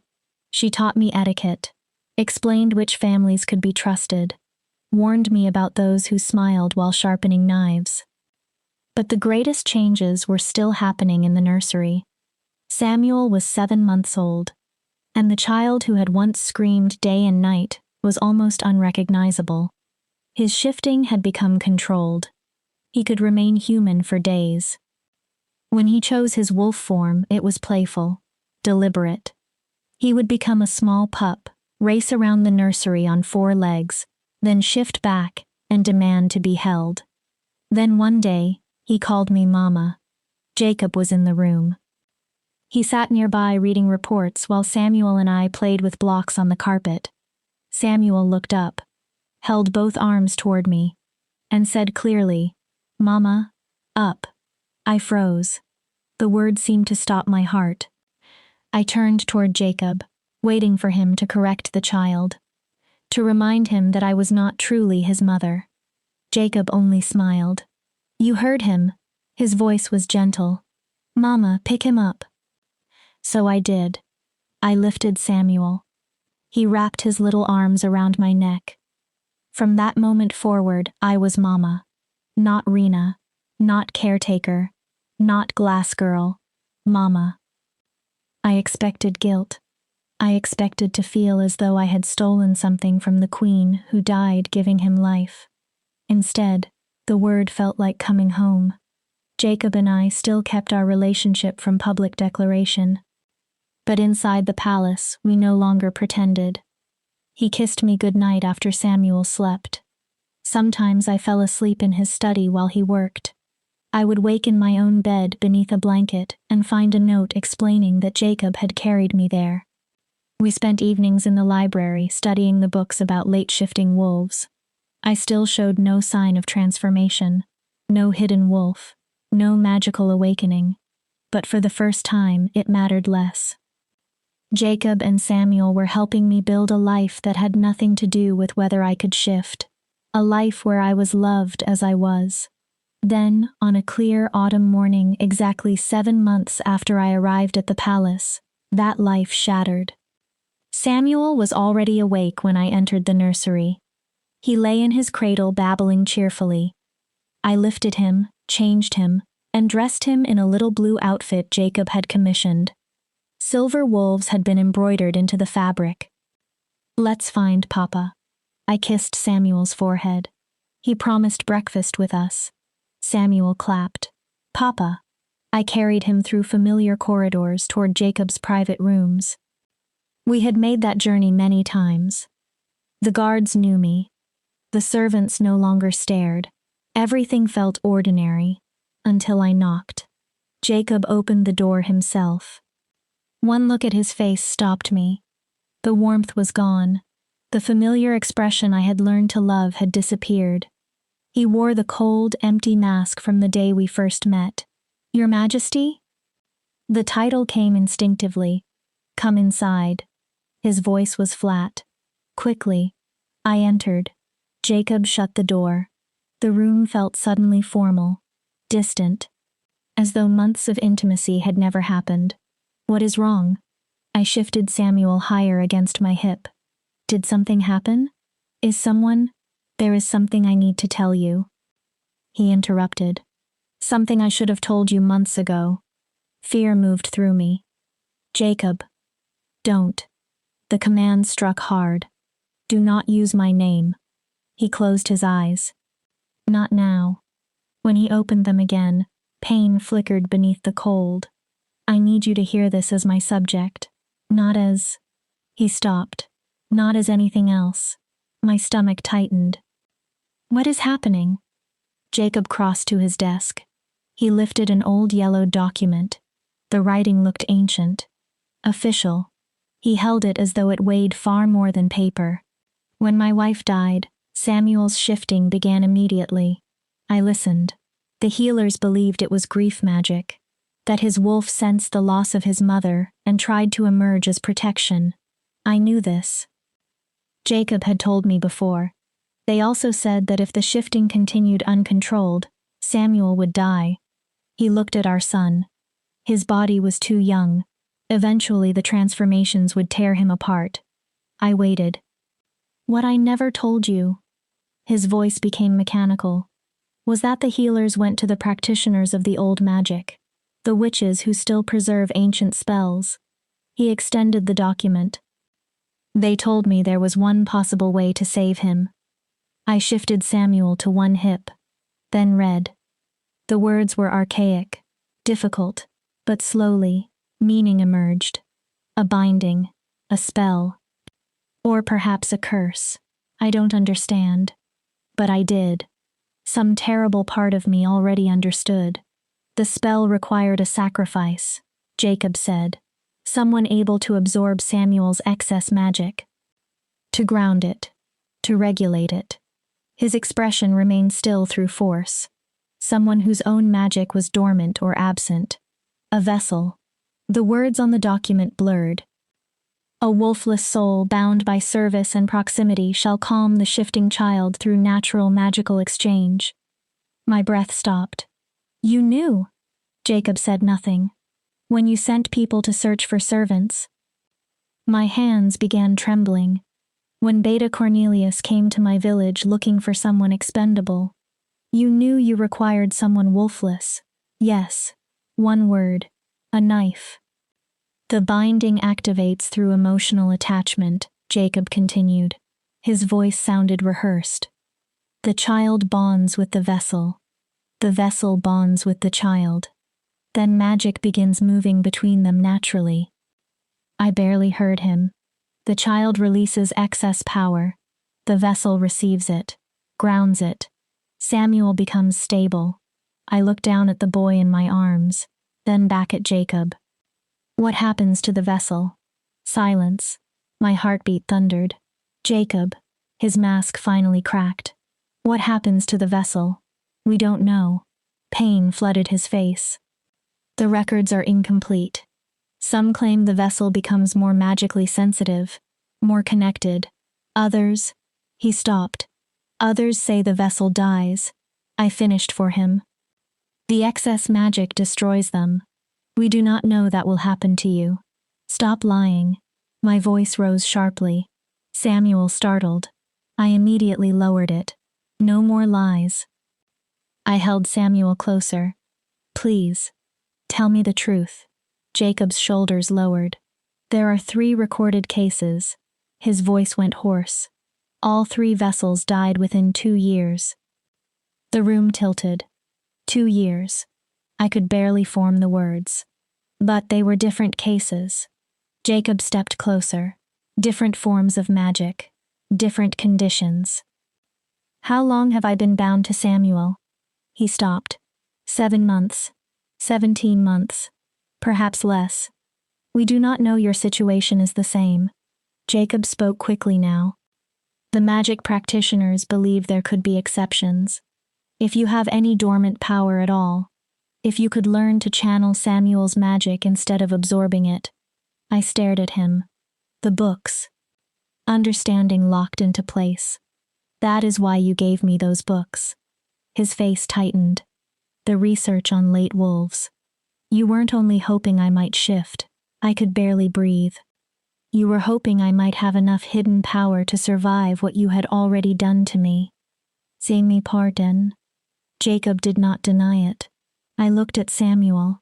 He had become very quiet. His enormous brown eyes studied my face. He sensed my fear. His lower lip trembled. And then I felt it. Something I had always called maternal instinct. The strange warmth when I held him. The invisible pull between us. Now I knew what it was. Magic. Samuel released power into me. I absorbed it, held it, grounded it. A process that had been happening every day, every night. Every time I soothed him, every moment I loved him, slowly killing me. Did you know? My voice was almost calm. That was the frightening part. Jacob looked at me. When you told me you loved me, when you gave me your mother's ring, when you asked me to marry you, my throat tightened. Did you already know? Yes. The word broke in his mouth. God help me. His eyes filled with guilt. Yes.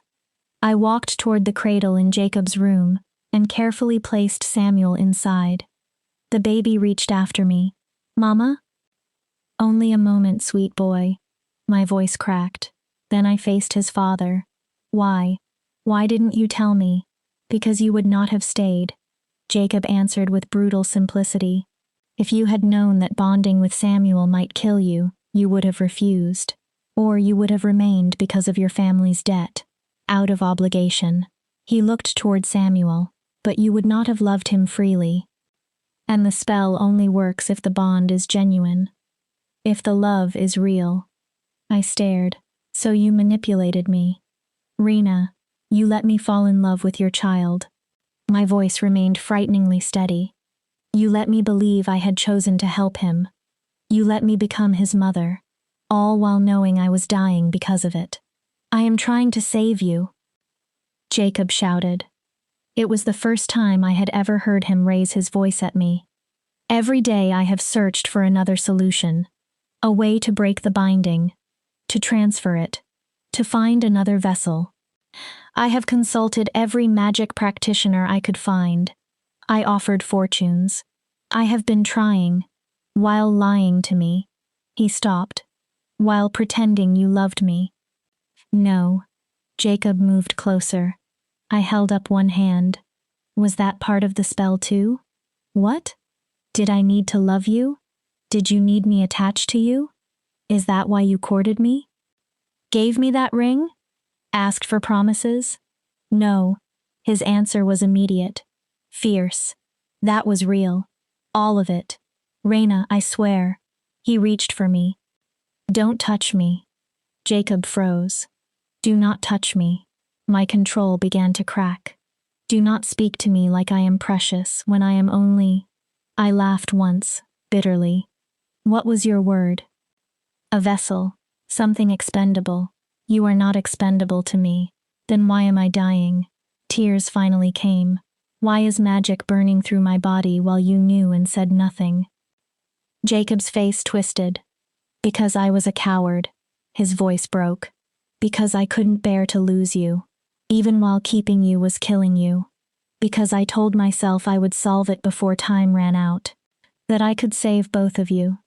That somehow I could repair everything without ever having to confess what I had done. Well, I wiped tears from my face. You failed. Silence. So, what happens now? Do I leave and Samuel begins tearing himself apart again? Do I stay and die so the royal heir can live? I looked directly at him. What is your plan, Your Majesty? The title hurt him. He visibly flinched. There may still be a way. I said nothing. The practitioners believe that if you could access your own magic, if there truly is a dormant wolf inside you, you might be able to resist Samuel's excess power instead of simply absorbing it. Create balance. His words came quickly. But you would need to shift. You would need to awaken whatever power you possess. I have no power. The scream tore out of me. Samuel immediately began crying. I am wolfless. I pointed toward myself. I have always been wolfless. That is why your spell needed me. I sobbed now. Because I was empty. Because I was broken. Because there was nothing inside me to resist.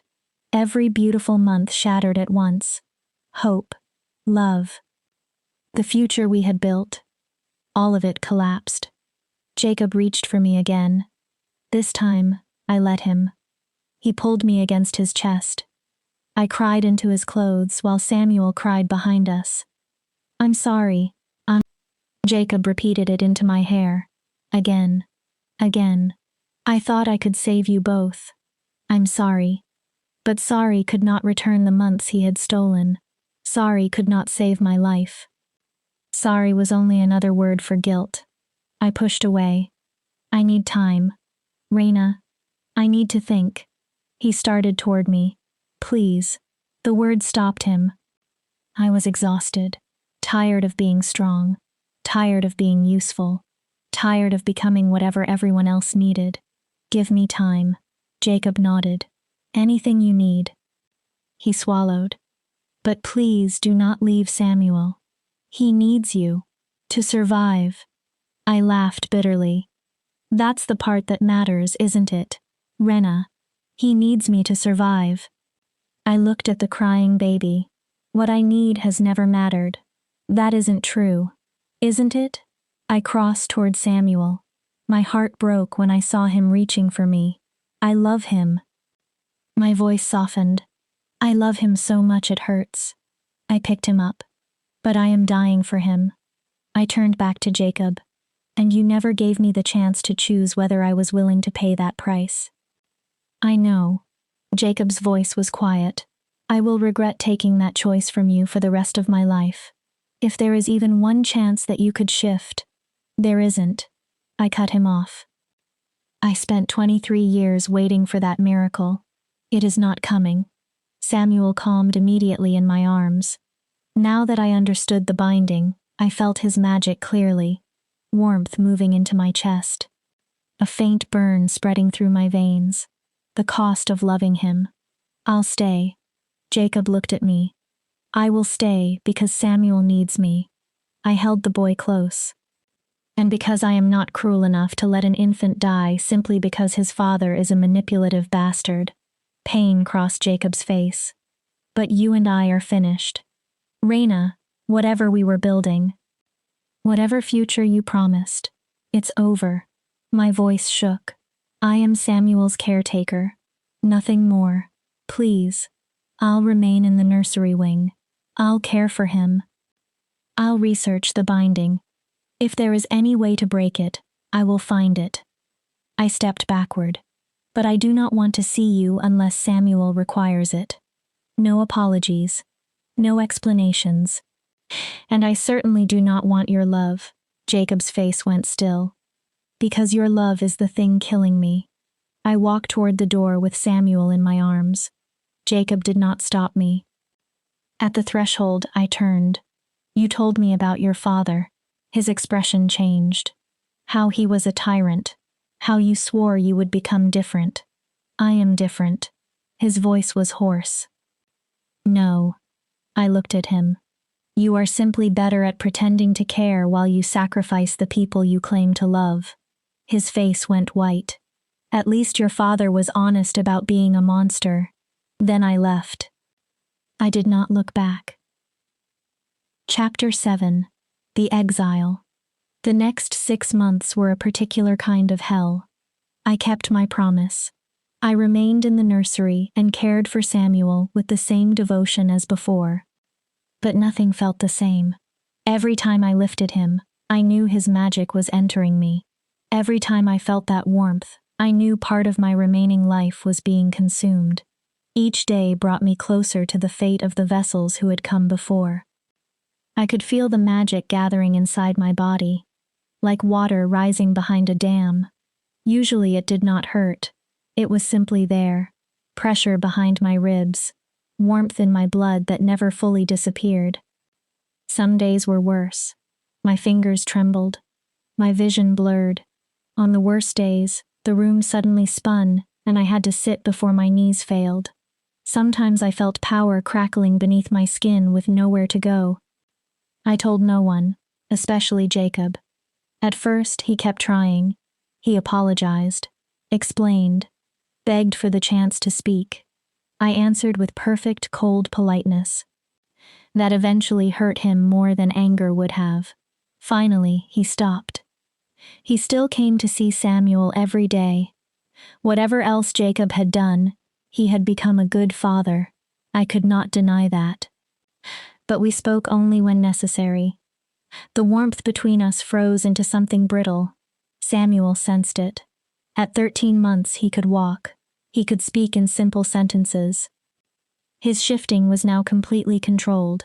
He often waddled between Jacob and me and grabbed both our hands. Mama, Papa, together. He would pull us toward each other. We smiled for him, pretended for him. Then separated the moment his attention moved elsewhere. It was torture. The court noticed. Whispers followed me. Why did the king no longer bring Lady Rena to dinners? Why had his favor cooled? Some decided I had overstepped. Others said Jacob had finally regained his senses and remembered that a wolfless former servant could never belong beside a king. The cruelest claimed I had imagined myself above my station and finally been corrected. I stopped caring.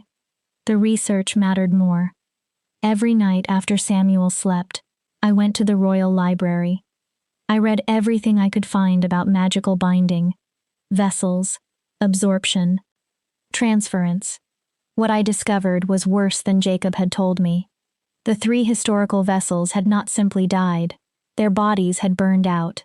Unable to contain the magic they absorbed, they eventually ignited from within. The texts used clinical language, spontaneous magical combustion, catastrophic vessel failure, terminal magic saturation. But beneath those careful phrases was one ugly truth.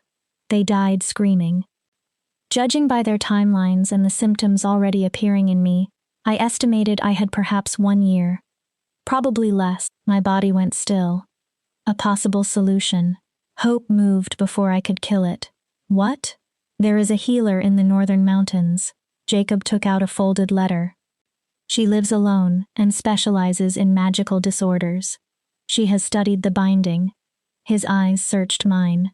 She believes there might be a way to alter it, to make it less dangerous. I took the letter. The handwriting was cramped, careful, non-committal, yet one sentence caught me. The vessel demonstrates unusual resilience, possible latent capacity, investigation recommended. When? Next week. Jacob watched me. The journey takes 3 days. You would need to remain with her for at least a month. A month. She needs time for tests. This could be a complete waste. My voice remained flat. I could spend a month traveling and testing while my condition continues to worsen. It could. Jacob stepped closer. But it could also save you. That hateful, stubborn emotion stirred again. Hope. It is the only chance we have. I looked at Samuel. He had stopped playing. His dark eyes watched us with unnerving intelligence. What happens to him if I leave? The binding is permanent now. Jacob had clearly asked the same question. Distance will weaken the exchange, but it won't break the bond. Samuel may become irritable. His shifting might increase slightly, but he won't be in immediate danger. Jacob's voice dropped. You will be. He looked at me. Every day you remain untreated is 1 day closer to... He stopped. He did not need to finish. Why? The question came quietly. Jacob frowned. Why do you care whether I survive? His expression tightened. You got what you needed. Samuel is stable. The heir is safe. I served my purpose. Jacob looked wounded. How can you ask me that? Because you lied, Av. If I forgive you, I laughed.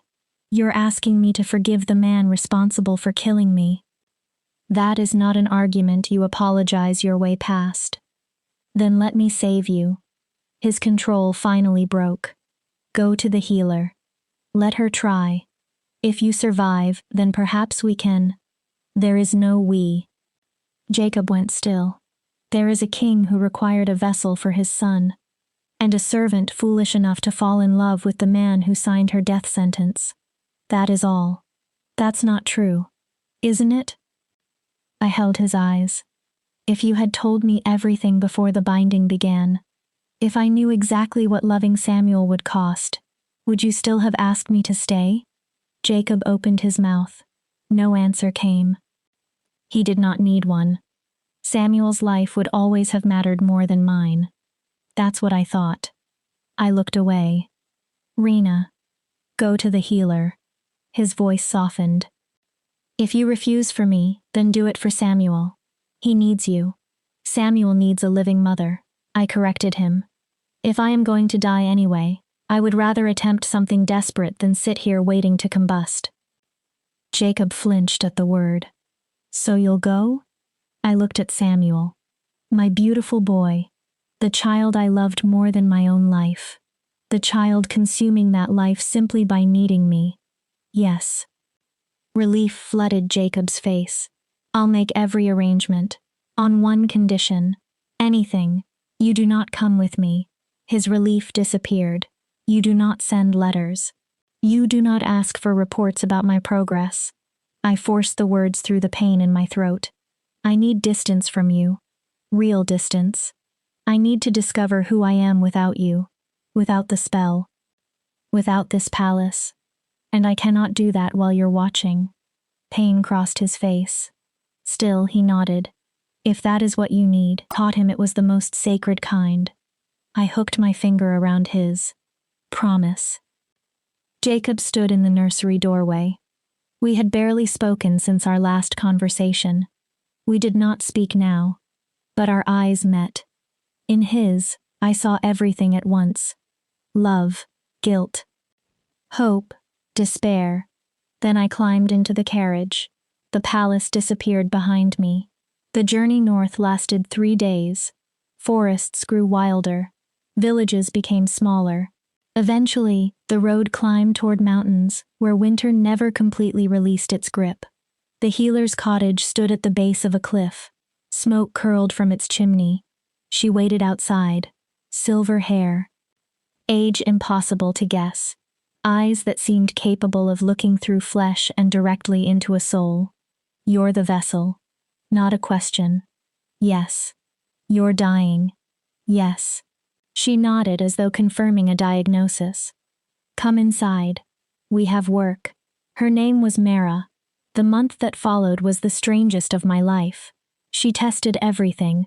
Blood. Breathing. Meditation. Then came stranger rituals. I sat inside circles of salt and herbs while Mara chanted words I did not understand. I held crystals that became hot or freezing against my palms. I drank bitter teas that blurred my vision. Through every test, Mara searched for one thing. A spark. A hidden reserve.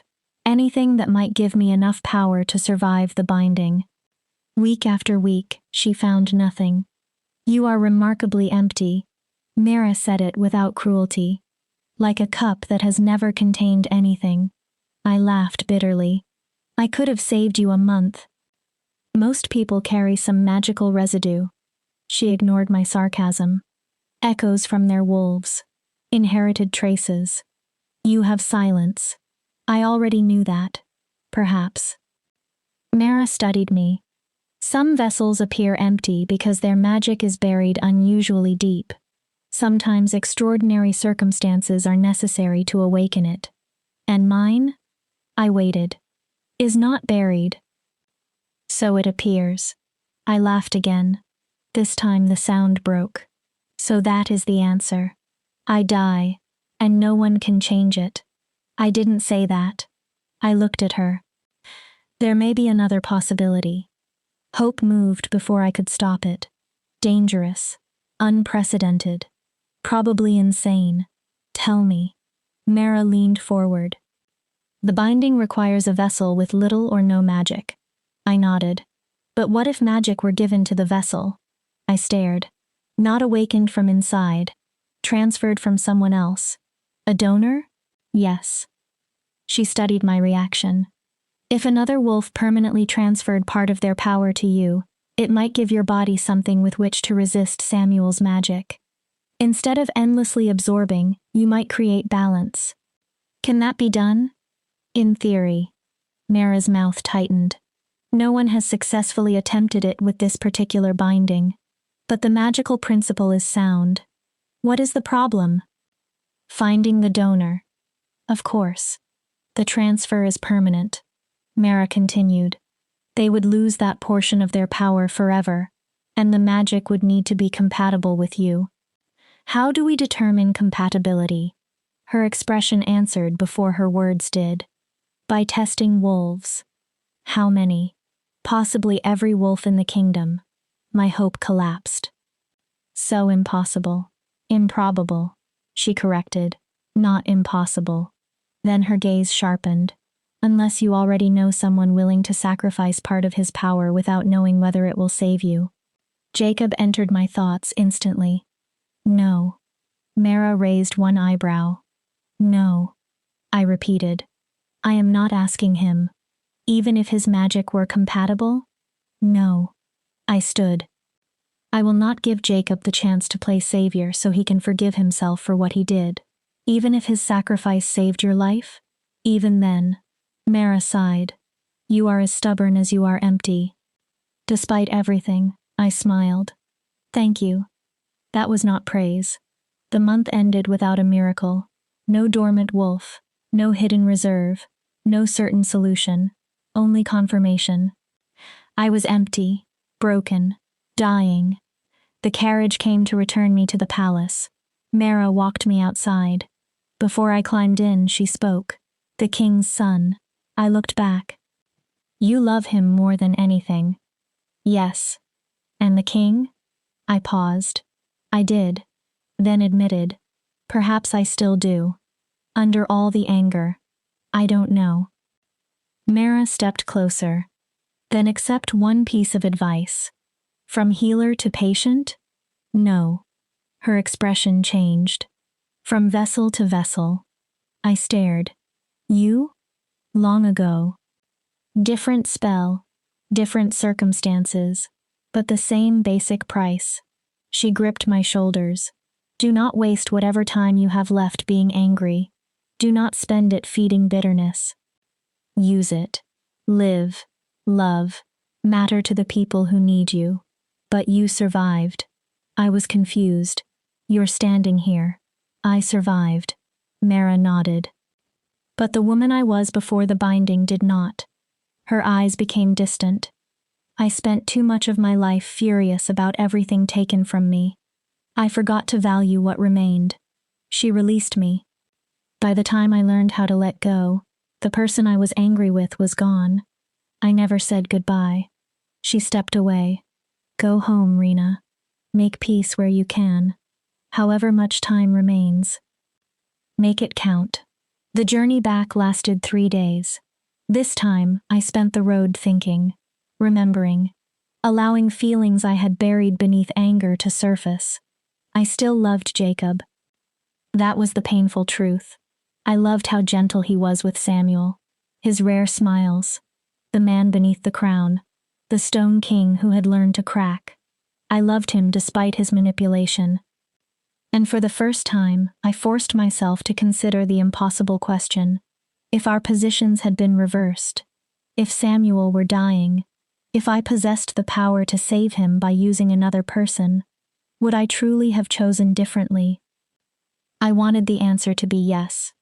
I wanted to believe I would choose honor, truth, consent, but I could not be certain, and somehow, that uncertainty mattered. On the 3rd evening, the palace appeared. White marble glowing in the sunset. Home. The word came naturally. I wondered when that had happened. When had the place where I was sent as a sacrifice become home? The carriage stopped at the servants' entrance. I climbed out. A footman I did not recognize hurried forward, then froze. Lady Rena? Yes. We weren't expecting. He swallowed. The king said you would be away another week. Plans changed. I looked toward the palace. Where is Prince Samuel? The nursery. He hesitated. But my lady, perhaps I should warn. Warn me about what? His discomfort deepened. Perhaps you should see. Fear tightened my stomach.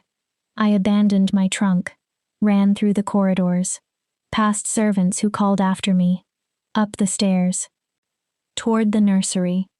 I opened the door and stopped. Samuel sat on the carpet, playing, laughing, but a woman sat beside him, young, beautiful. Golden hair, perfect posture, the effortless grace of someone born into generations of nobility. Her hand rested lightly against Samuel's back, and beside the window stood Jacob, watching them. He turned when I entered. Something complicated crossed his face.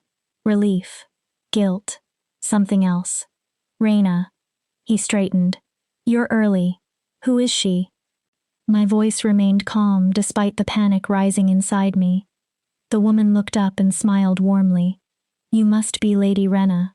She stood. I've heard so much about you. She curtsied. Lady Elise. I've been helping with Prince Samuel while you were away. Her smile remained kind. The king thought he might benefit from another caretaker. Someone with a wolf. I finished the sentence. Elise's smile weakened. Yes, but please do not think I am trying to replace you. His Majesty has been very clear that you are irreplaceable. I'm only here to assist. Samuel finally noticed me. His entire face brightened. Mama. He scrambled to his feet. Mama back. He ran. I dropped to my knees and caught him. The moment his arms wrapped around me, the binding opened again. Warm magic moved into my body. Familiar. Deadly. I looked over Samuel's head. Jacob met my eyes. We need to talk. Yes. I held Samuel tighter. We do. Because looking at Lady Elise, beautiful, noble, powerful, wolf-blessed Lady Elise, I believed I understood exactly what had happened. Jacob was replacing me, not only as Samuel's caretaker, as everything. And the worst part was that I could not even blame him. I was dying.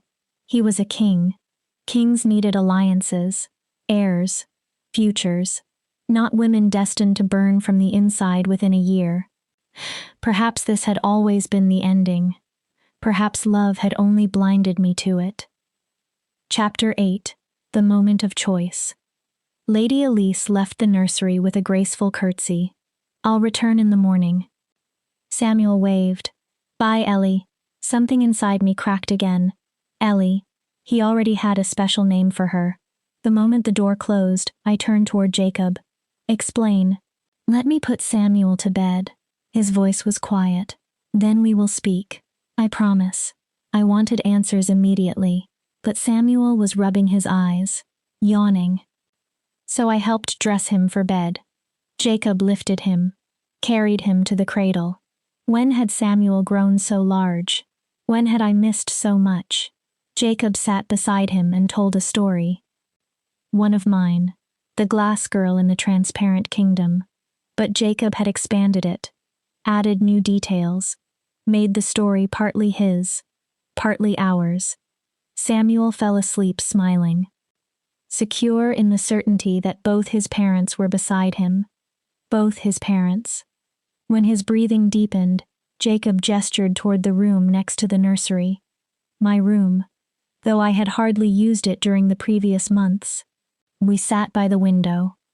For a long time, no one spoke. She is your betrothed. It was not a question. No. Jacob answered immediately. She isn't. I looked at him. She is a candidate. His jaw tightened. Her family has been pushing for an alliance. Politically, it would be useful. But I have agreed to nothing. Yet. Jacob winced. Yet. He continued. You were gone for a month. Samuel still needed care. The court watched every move I made. Nobles sensed weakness and began circling. I needed to do something. So you found my replacement. I found help. His voice hardened.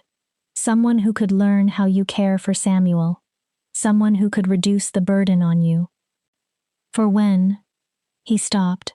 For when I die. I completed it. And Samuel needs someone whole. Someone with a wolf. Jacob's jaw tightened. Did Mara find anything? No. I cut him off. I am exactly what I have always been. Empty. Broken. Dying. Then I remembered. She did suggest one possibility. Jacob immediately focused. What? A donor. Someone could transfer part of their magic to me. His eyes sharpened. But finding someone compatible might mean testing every wolf in the kingdom. And even if we found one, that person would permanently lose part of their power. So it is essentially impossible. Jacob became very still. Then I'll do it. I stared. What? I'll transfer mine. He leaned forward. We test my compatibility. If it works, I give you what you need. No. Rena. No. I stood. You are the Alpha King. Your power protects the kingdom. Your strength keeps enemies from challenging the throne. I will not take that from you. My son's mother matters more to me than my power. I'm not his mother. The words hurt far more than I expected. I am a vessel keeping him alive. Lady Elise can become his mother. She has a wolf. She's noble. Appropriate. Everything I am not. She is not you. Jacob's voice broke through mine. I looked at him. She doesn't know his moods. She doesn't know which stories he needs. She doesn't... He stopped, then swallowed. Samuel asked for you every night. My breath caught. He woke crying. I held him. I told him stories. Elise tried too. She is kind, patient. She genuinely cares for him. Jacob's eyes became wet. But every night he cried, Mama, want Mama. His voice cracked. She is not you. Tears slid down my face. That does not change reality. I am dying. Whether it happens in 6 months or 1 year or 2 years, eventually Samuel loses me. And you believe the solution is replacing yourself while you are still alive? His anger rose. Teaching my son to love someone else before you are even gone. Yes. The word nearly killed me. Because it is better for him to bond with her gradually than lose me suddenly and have no one. Better that he learns people can leave while he is young enough to adapt. I refuse to accept that. There must be another answer. There isn't. I began pacing. Jacob, I spent 1 month with one of the strongest healers in the kingdom. She was once a vessel herself. She survived, and even she could not find a way to save me. I faced him. This is reality. This is what you chose when you bound me to Samuel without my consent. Jacob recoiled as though struck. I know. His voice dropped. And I will regret that decision for the rest of my life. But I will not simply surrender you. Maybe you should. I stopped pacing. Maybe letting me go is the kindest thing you can do. I don't believe that. Of course not. A bitter laugh escaped. You are the Alpha King. Alpha Kings do not accept defeat. I stepped toward him. But I am not another territory for you to conquer. I am not a problem you can solve. I am a person. A woman who made the mistake of falling in love with a man who first saw her as a means to an end. That is not fair, isn't it? I met his eyes. Then be honest. Completely honest. I drew one painful breath. If the binding had not endangered my life, if I were not dying, would you still marry me? Jacob's face went still. Would you truly place a former Wolfless servant beside you as queen? Or eventually, when court pressure became unbearable, would you have done the politically useful thing and married a woman like Lady Elise? Silence. The silence answered. I loved you. Jacob's voice became rough. I love you now. That was never false. He closed his eyes. But, there it was. You're right. My chest tightened. If you were not dying, he forced himself onward. I probably would have eventually found a justification for ending our relationship. Every word cut. The court. The kingdom. The obligations of the crown. I would have found an excuse. His honesty hurt more than another lie. Thank you. My voice went cold. For finally telling me the truth. But that does not mean I want to lose you. Jacob stood. You changed me. You made me better. You taught me how to become Samuel's father. How to feel again. How to let people close. He approached. And yes, perhaps if circumstances were different, I would have been weak enough to let you go. But circumstances are not different. His voice became fierce. You are dying because of me, and I will use everything I possess to stop it. Even my power. I won't allow it. He stared. Your magic does not belong only to you. I spoke steadily. You are responsible for an entire kingdom. I will not weaken you and endanger everyone because I want to live. Then what do you want? Frustration broke through him. What am I supposed to do? Accept that you'll die? Stand there while you burn from the inside? Marry Elise and pretend you never mattered? I want you to let me choose. That silenced him. For once in my life, I looked directly at him. Stop deciding what is best for me. Stop trying to save me because you cannot tolerate losing. Let me live whatever time remains in the way I choose. And what do you choose? Mara's words returned. Do not waste your remaining time on anger. I want Samuel. Jacob's expression softened. I want to spend whatever time I have with him. Teach him. Watch him grow. Create enough memories that perhaps he will remember me after I am gone. I swallowed. And Jacob waited. I want to forgive you. His eyes widened. After everything? Not because you deserve forgiveness, I answered honestly, but because I don't want my last months consumed by anger. Mara was right. Holding pain forever is another kind of death. And apparently I already have enough dying to do. Jacob crossed the space between us. He pulled me into his arms.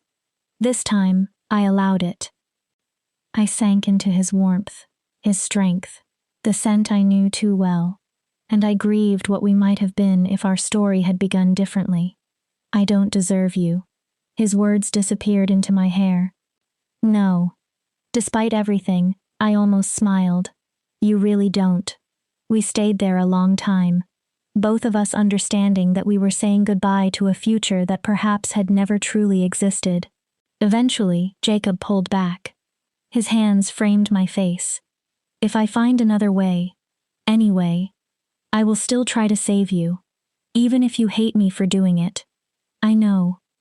I gave him a sad smile. That is what makes you both a good king and a terrible person. His own smile appeared, broken. Can we begin again? What do you mean? Not as lovers. His voice tightened. Not what we were. As parents. Friends. Something that hurts less. We can try. It was not enough.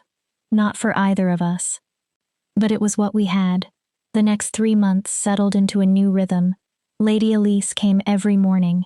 To my frustration, she was genuinely kind, patient with Samuel, respectful toward me. She never attempted to take control, never behaved as though my approaching death gave her permission to replace me before it happened. Eventually, we developed a strange partnership. I managed Samuel's difficult moments, his rare shifting episodes, his nighttime stories. Elise handled public events, court presentations, playdates with noble children. We were preparing Samuel to love 2 maternal figures. Knowing one might not remain much longer, Jacob mostly kept his distance. He still visited Samuel each night, but the intimacy between us was gone. What remained was professional, careful, painfully sad. Meanwhile, the magic inside me continued growing. Pressure behind my ribs became constant. Heat lived permanently inside my veins. Some mornings I woke to find my fingers glowing faintly, power searching for a way out. The old books said the final stage arrived quickly. A vessel could function normally one day. Then pain began. Within hours, sometimes minutes, the body ignited. I tried not to think about it. I focused on Samuel. Stories. Memories. Living instead of dying. Then came the announcement. I was walking through the palace gardens with Samuel when servants suddenly began hurrying toward the main courtyard. Nobles followed. Excitement moved through the palace. Something about it made me uneasy. I lifted Samuel and joined the gathering crowd. Jacob stood atop the main steps in formal royal robes. Advisors surrounded him. And beside him stood Lady Elise. She wore silver and blue, radiant, perfect. What is happening? I asked a nearby servant.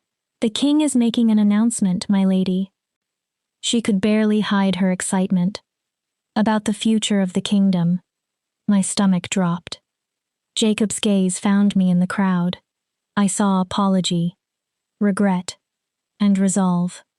He was going to announce an engagement to Elise. People of the realm, Jacob began. His voice carried across the courtyard.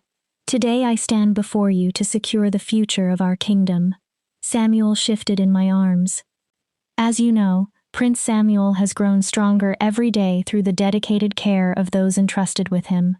Jacob's eyes touched mine for 1 second. But a prince requires more than care. He needs stability. He needs family. He needs... The explosion cut him off. The outer wall erupted. Fire, stone, screams. Everything happened too quickly. Armed figures poured through the breach. Guards rushed forward. Weapons flashed. Someone was attacking the palace. Samuel. I crushed him against my chest.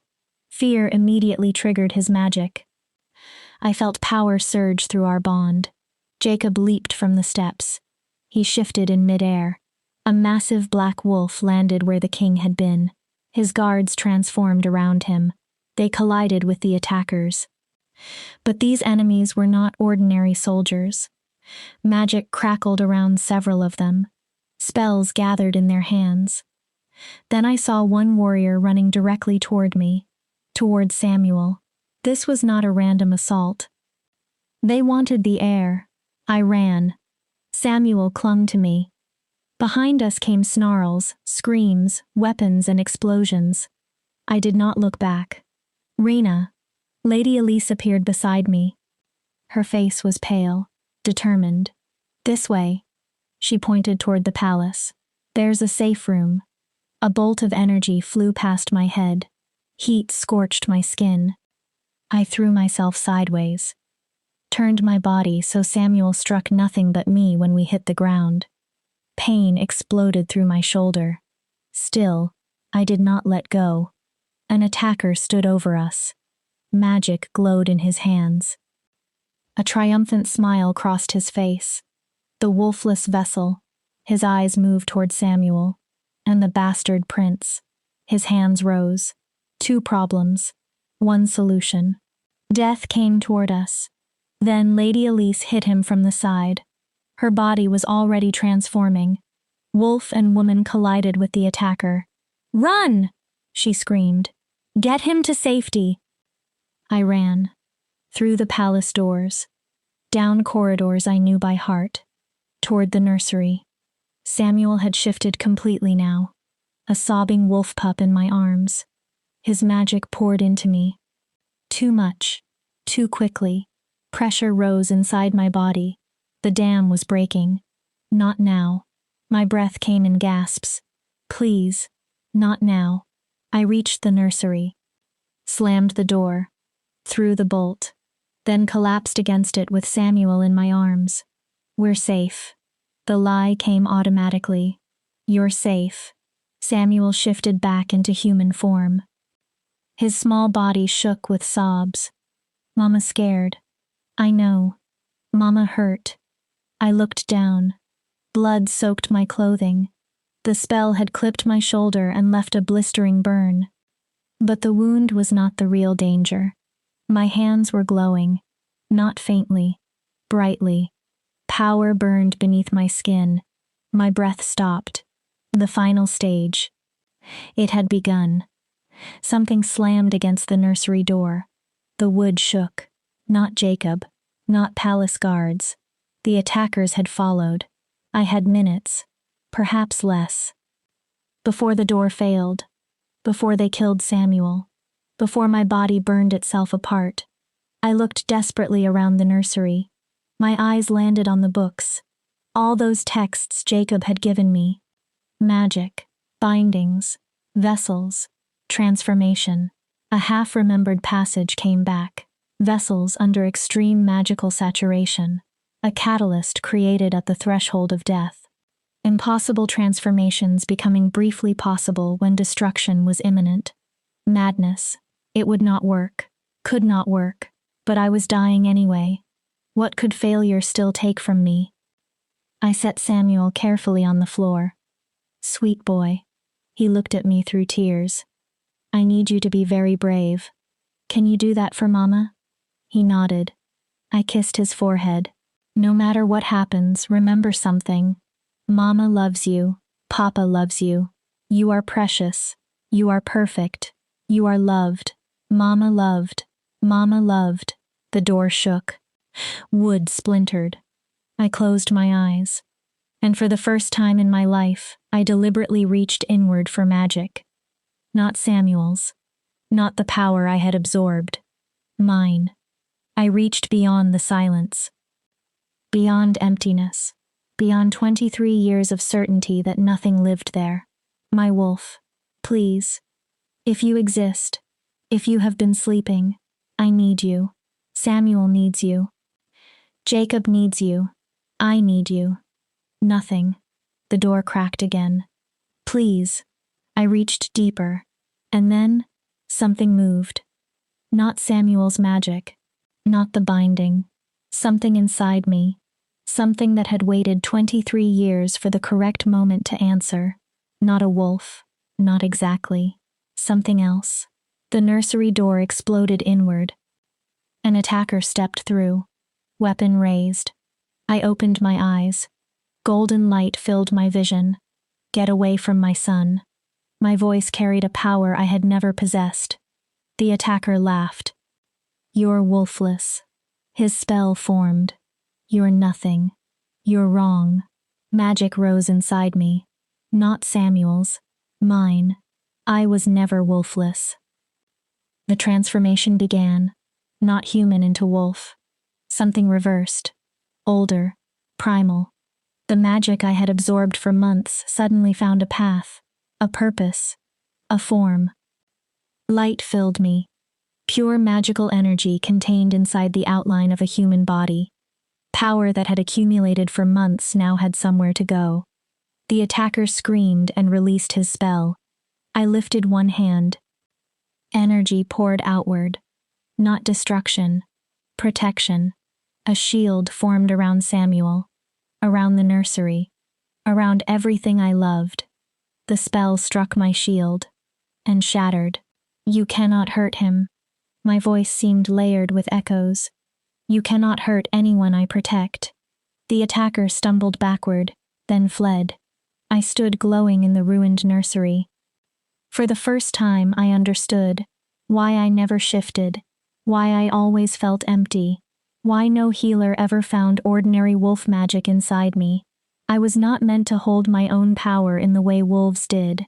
I was a conduit. A true vessel. Not a prison for magic. A transformer. I could take raw, uncontrolled energy and turn it into something else. Something safe. Something useful. Something protective. The burning inside me disappeared. The unbearable pressure released. The magic that should have killed me finally had a purpose. The light faded. I returned fully to human form. Not from a wolf. From energy itself. And for the first time in 23 years I felt completely right inside my own body. Samuel stared, his eyes enormous. Mama glowy. A laugh escaped through my tears. Yes, baby. I dropped beside him. Mama is glowy. The ruined doorway burst open. I turned. Jacob stood there in black wolf form. Blood stained his muzzle. He shifted immediately. Human again. Fierce. Breathing hard. His eyes found Samuel. Then me. Then the fading light still glowing beneath my skin. Rena. His voice broke. You? He stared. You shifted. Not exactly. I almost laughed again. But I am not dying. Jacob crossed the room in 3 strides. He wrapped me in his arms, held me so tightly I could barely breathe. I thought I lost you. His voice shook. When I saw you running, when I couldn't reach you, I'm here. I held him. We're both safe. He pulled back. His hands framed my face. What happened? What are you? I am still discovering that. I looked toward Samuel. But I think I have always been this. Not wolfless. Different. Jacob listened. A vessel that does not simply absorb magic. I transform it. Use it. Understanding entered his eyes. Then the binding almost killed you because you were never supposed to remain passive. You were meant to channel the magic. Yes. And you never knew. Not until I had no choice. Behind us, Samuel had fallen asleep on the carpet, exhausted by terror, shifting, and magic. He looked peaceful. Jacob's eyes filled when he saw him. Then he looked back at me. I'm sorry. For all of it. Lying. Manipulating you. Nearly killing you because of my ignorance and desperation. I know. I stopped him gently. We will deal with that. Later. His expression tightened. Right now, I need one answer. Anything. The announcement. Jacob went still. What were you going to say about Lady Elise? I held his gaze. About the future of the kingdom. His mouth curved. Sad. Hopeful. I was going to announce that Elise had agreed to become Samuel's official guardian. I blinked. Guardian? His aunt. Relief moved through me so quickly I almost felt dizzy. I wanted to give her a formal role in Samuel's life. The nobles had been demanding stability. I needed to prove his future was protected. Jacob stepped closer. But I was never going to marry her. He looked at me. Reina, I never stopped hoping you would survive. I never stopped wishing the future could still be you. But I am still not a wolf. Whatever you are, his voice became firm. Vessel, conduit, transformer. You are exactly who Samuel needs. His eyes softened. And exactly who I want. I wanted to believe him. Wanted to throw away every hurt, every betrayal, every fear. We had been given a second chance neither of us expected. But the first version of our love had been built on secrets. I would not build the second one the same way. We need to begin again. Jacob nodded immediately. Anything. No. I shook my head. Really begin again. No secrets. No manipulation. No desperate spell forcing our lives together. Just two people choosing each other because they want to. His eyes held mine. Yes. And I need time. How much? Time to learn what I am. What I can do. Time to repair what broke between us. I swallowed. Time to know what we feel is love and not only relief that I survived. Jacob waited. How much time? I thought. 1 year. He blinked. Ask me again, in 1 year. The question that needs answering. A smile slowly transformed his face. The riddle? The riddle. He stepped closer. What is something that, once given, can never truly be taken back? I smiled. Something that becomes stronger with time. He continued. Something that breaks only when held too tightly. A promise. My voice softened. But I am not ready to make that promise yet. Then I wait. Jacob's answer came instantly. However long it takes. He kissed me. Gentle. Careful. Full of hope instead of desperation. I kissed him back. For the first time, the future tasted like possibility instead of death. The attack ended within the hour. The surviving assassins were captured.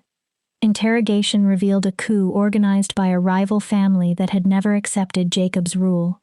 Their plan was simple. Kill Samuel. Kill me. Destroy the stability of the royal line. Then seize power during the chaos. They failed. Lady Elise survived too. Her wounds were serious, but she recovered over the following weeks. Jacob kept his promise. She became Samuel's official guardian. His aunt. And eventually she became my friend. 2 women who loved the same boy, raising him together instead of competing for him.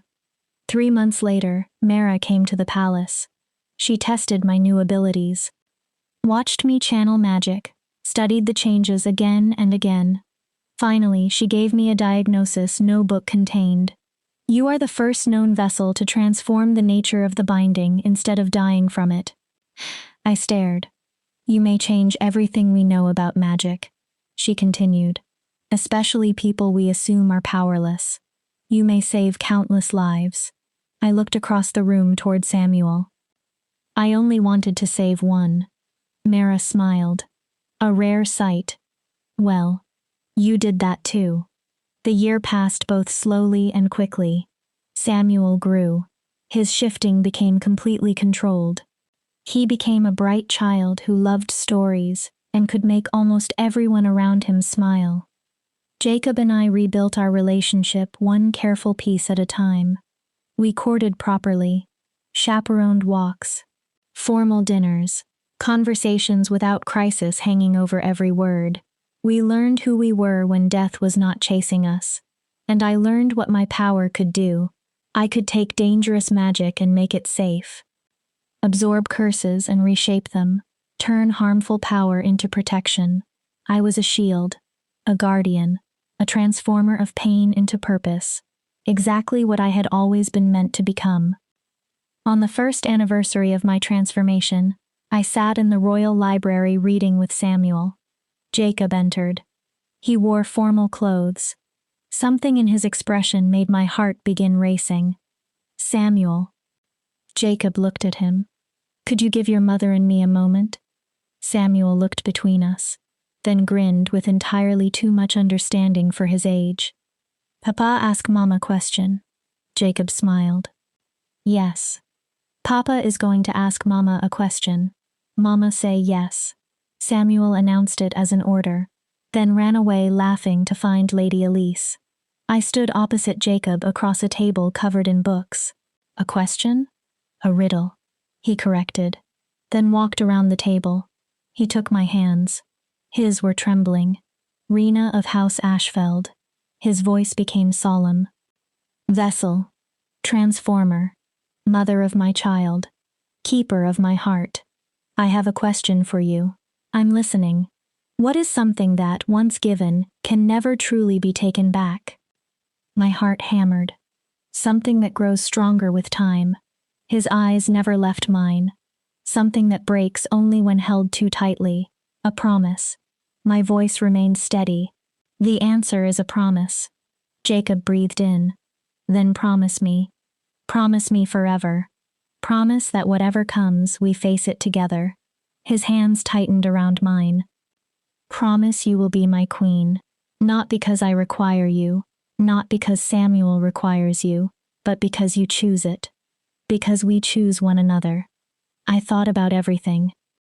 The lies, the truth, the binding, the betrayal, the death I had almost suffered, the transformation, the slow repair. I remembered the girl I had once been. Certain she was worthless. Certain broken meant lesser. Then I looked at the woman I had become. Someone who turned pain into protection. Someone who saved lives by accepting burdens and transforming them. Someone who finally understood that difference was not defect. I promise. Jacob's breath caught. I choose you. I choose us. I smiled through tears. I choose this impossible, complicated, beautiful life we are building. Jacob reached into his pocket. The moonstone ring rested in his palm. His mother's ring, the one he had once given me before everything shattered. May I? Yes. He slid it onto my finger. Then he kissed me. Deep, slow, certain. This time, no secret stood beneath the promise. When we separated, Samuel ran into the library. Lady Elise followed, smiling. Mama say yes? He looked between us. Mama said yes. Samuel shouted happily and threw himself toward us. We caught him together.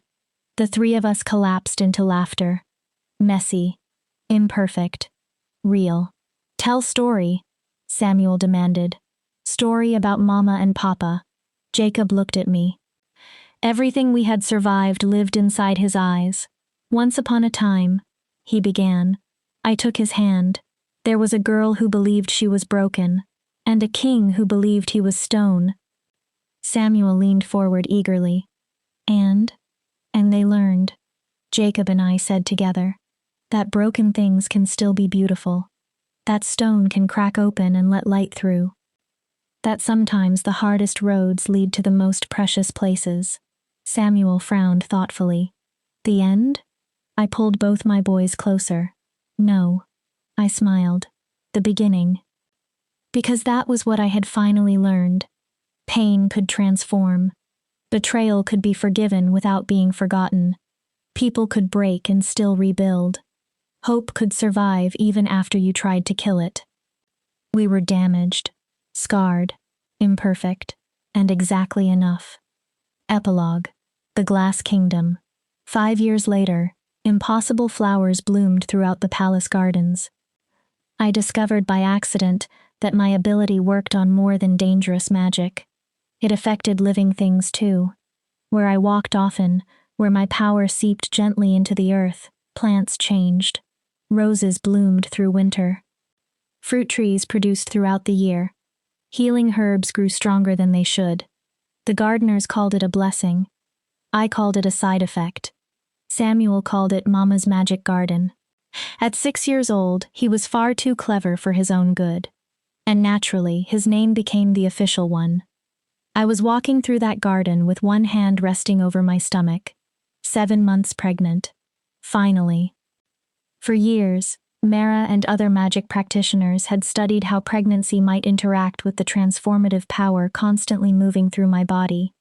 Eventually, we found a safe way. The healers assured us the baby and I were healthy. A girl, our daughter. They believed she would have a unique kind of magic, shaped by everything I carried. I could hardly wait to meet her. "Mama!" Samuel's voice came from behind a hedge, then running feet. He appeared wearing a formal tunic already stained with grass, even though someone had dressed him less than an hour earlier. "Mama, come quickly." "What happened?" The ambassador from the Southern Isles brought his daughter. Samuel spoke so quickly the words collided. "She can't shift either, and her parents think she's broken. But I told them about you. How you're the strongest person in the kingdom even without a wolf. And now they want to meet you." I smiled and ruffled his dark hair. It looked more like Jacob's every year. "Slow down." I laughed. "Take one breath." Samuel obeyed. "Barely. Can you help her?" He looked serious now. "Can you show her she isn't broken?" "I can try." I let him take my hand. "But Samuel, remember something." "What?" "Not every wolfless person is like me." I allowed him to guide me toward the palace. Some people may truly have no magic at all, and that is perfectly fine. They are not less valuable. I know. He sounded deeply offended that I doubted him. "You tell me that all the time." Then his expression changed. "But Mama," she looked really sad. "The way you look sometimes when you think Papa and I are not watching." I stopped. "What do you mean?" "The way you looked in your old drawings." "My old drawings?" Samuel nodded. "The ones from before you came here. Papa showed me." My throat tightened. "You drew yourself like a ghost. As if you weren't completely real." His brown eyes looked up at me. "But you were always real, Mama. You were only waiting to find us." Emotion tightened my throat. "When did you become so wise?" "I have always been wise," Samuel answered seriously. "I also like jumping into mud and annoying Aunt Elise." He shrugged. "People are complicated." I laughed. Purely. Freely. Then let him pull me toward the palace. The ambassador's family waited in one of the formal receiving rooms. Ambassador Christos stood stiffly beside his wife, Lady Maris. Between them stood a little girl of perhaps 9 or 10. Thin. Dark hair. Dark eyes. She tried to make herself as small as possible. I recognized that posture. I had seen it in every mirror for 23 years. Jacob was already there. Formal, but warm. Trying to make the family comfortable. When I entered, his face immediately brightened. The cold king I had first met no longer existed. Not completely. That power was still there when the kingdom required it. But he no longer hid his heart from everyone. "Ambassador Christos." Jacob gestured toward me. "Lady Maris." "May I present my wife, Queen Rena?" He smiled. "The Transformer." That had become my official title. Not the Wolfless Queen. Not the Vessel. The Transformer. the woman whose existence had forced the kingdom to reconsider everything it believed about power and worth. Your Majesty. The ambassador bowed deeply. His wife followed. After a moment, their daughter did too. Please. I smiled. There is no need for so much formality. I looked toward the girl. Prince Samuel says your daughter has a question for me. Lyra, her father said softly. The girl looked up. Her voice was barely audible. I don't want to trouble your Majesty. You are not troubling me. I carefully lowered myself until we were at the same height. My pregnant stomach made the movement awkward. And I think I know the question. Lyra's eyes widened. You want to know whether there is hope for someone like you. Her eyes filled. Someone who cannot shift. She nodded. Everyone says I'm defective. Her voice broke. That I bring shame to my family. That I can never become anything important because I don't have a wolf. They are wrong. I answered simply. And I am proof. But you are special. Lyra's tears spilled. You have magic. You're the transformer. I don't have anything. You have yourself. She stared at me. And Lyra. I took her hand. That is more than enough. She said nothing. I did not discover my magic until I was 23. And even then, it emerged only because circumstances forced me to use it. Before that, I felt exactly as you do now. I squeezed her fingers. I believed I was defective. I believed I would never matter. What changed? Her voice was a whisper. I stopped trying to become what everyone else expected. I smiled sadly. I stopped measuring myself against wolves. And I started asking what I could do as myself. Lyra listened. For me, being unable to shift eventually turned out to be connected to abilities no normal wolf possessed. You may discover magic one day. You may not. I made sure she heard the next words. But either way, you still have value. You still have purpose. You simply have to stop searching for that purpose inside other people's expectations, and start searching in yourself. How? The desperation in her question broke my heart. By finding the things that make you feel real instead of invisible. Maybe stories, gardens, music, numbers, building things, solving problems, whatever makes you feel like yourself. I brushed one tear from her cheek. Different does not mean less. It only means your road may look different from theirs. Lyra stared at me, then suddenly threw her arms around my neck. She sobbed. I held her. This little girl who looked so much like the person I once was. And I whispered everything I had desperately needed someone to tell me at her age. You are not broken. You are not a mistake. You are exactly who you are meant to be, and the world needs you as yourself. When her parents eventually left, they thanked us again and again. Samuel hugged Lyra, then announced very seriously, Wolfless people are actually the coolest. Lyra almost smiled. My mama defeated assassins without even turning into a wolf. Samuel puffed out his chest. Try doing that with only one wolf form. Jacob coughed to hide laughter. Samuel continued. I bet you can do amazing things too. Lyra left the palace, walking slightly straighter, head slightly higher. Would those words be enough? Would she eventually discover her own path? I could not know, but I had planted one seed. Sometimes, one seed of hope is all a person needs.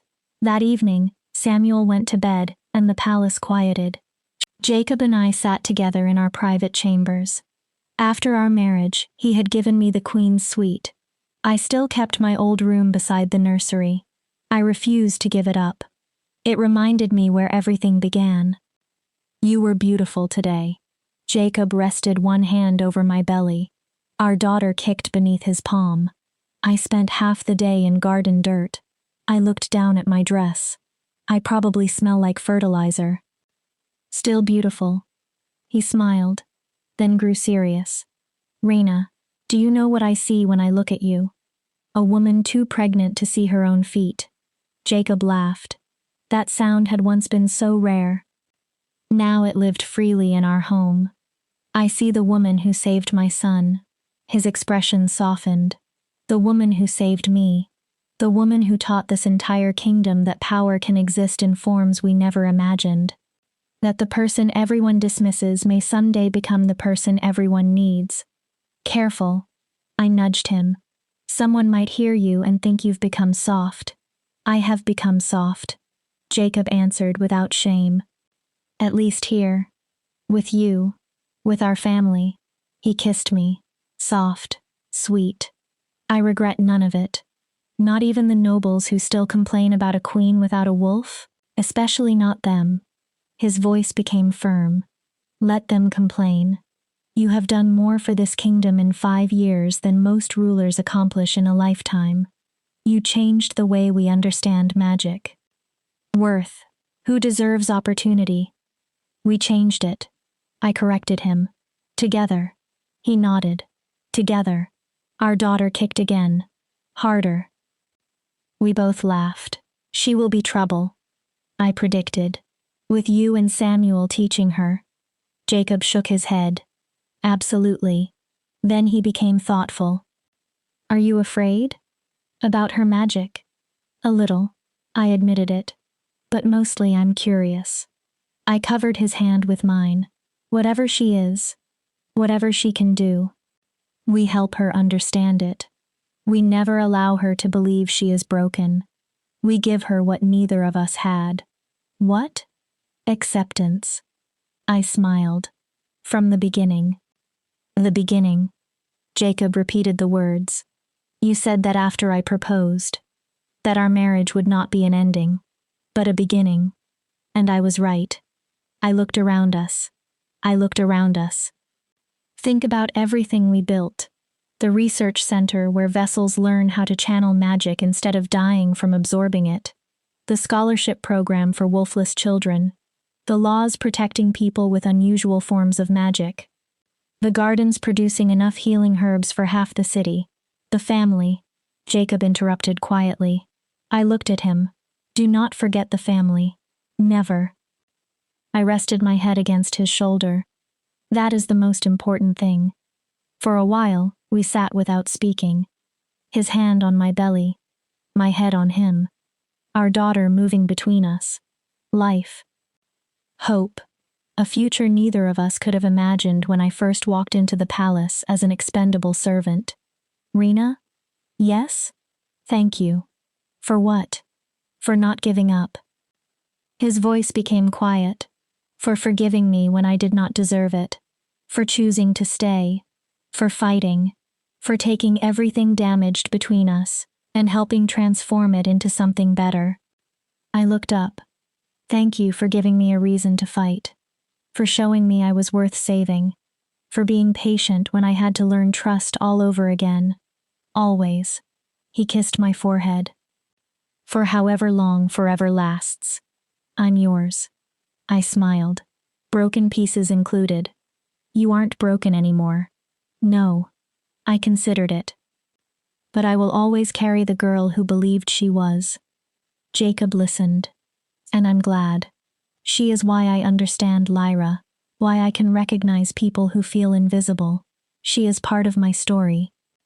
I would not erase her even if I could. Jacob kissed my temple. I love every part of you, every version you have ever been. I love you too. I leaned against him. Even the parts of you still learning not to turn back into stone. Night deepened outside our windows. Our daughter moved inside me. Somewhere else in the palace, Samuel slept whatever dreams 6-year-old boys dream. This was my kingdom now, not the land beyond the palace, not the throne. This, my family, my second chance, the life I had nearly died before seeing. I remembered the 19-year-old girl standing beneath full moons, waiting for a transformation that never came. The girl convinced she would never be enough. If I could return to her, I knew exactly what I would say. You are enough.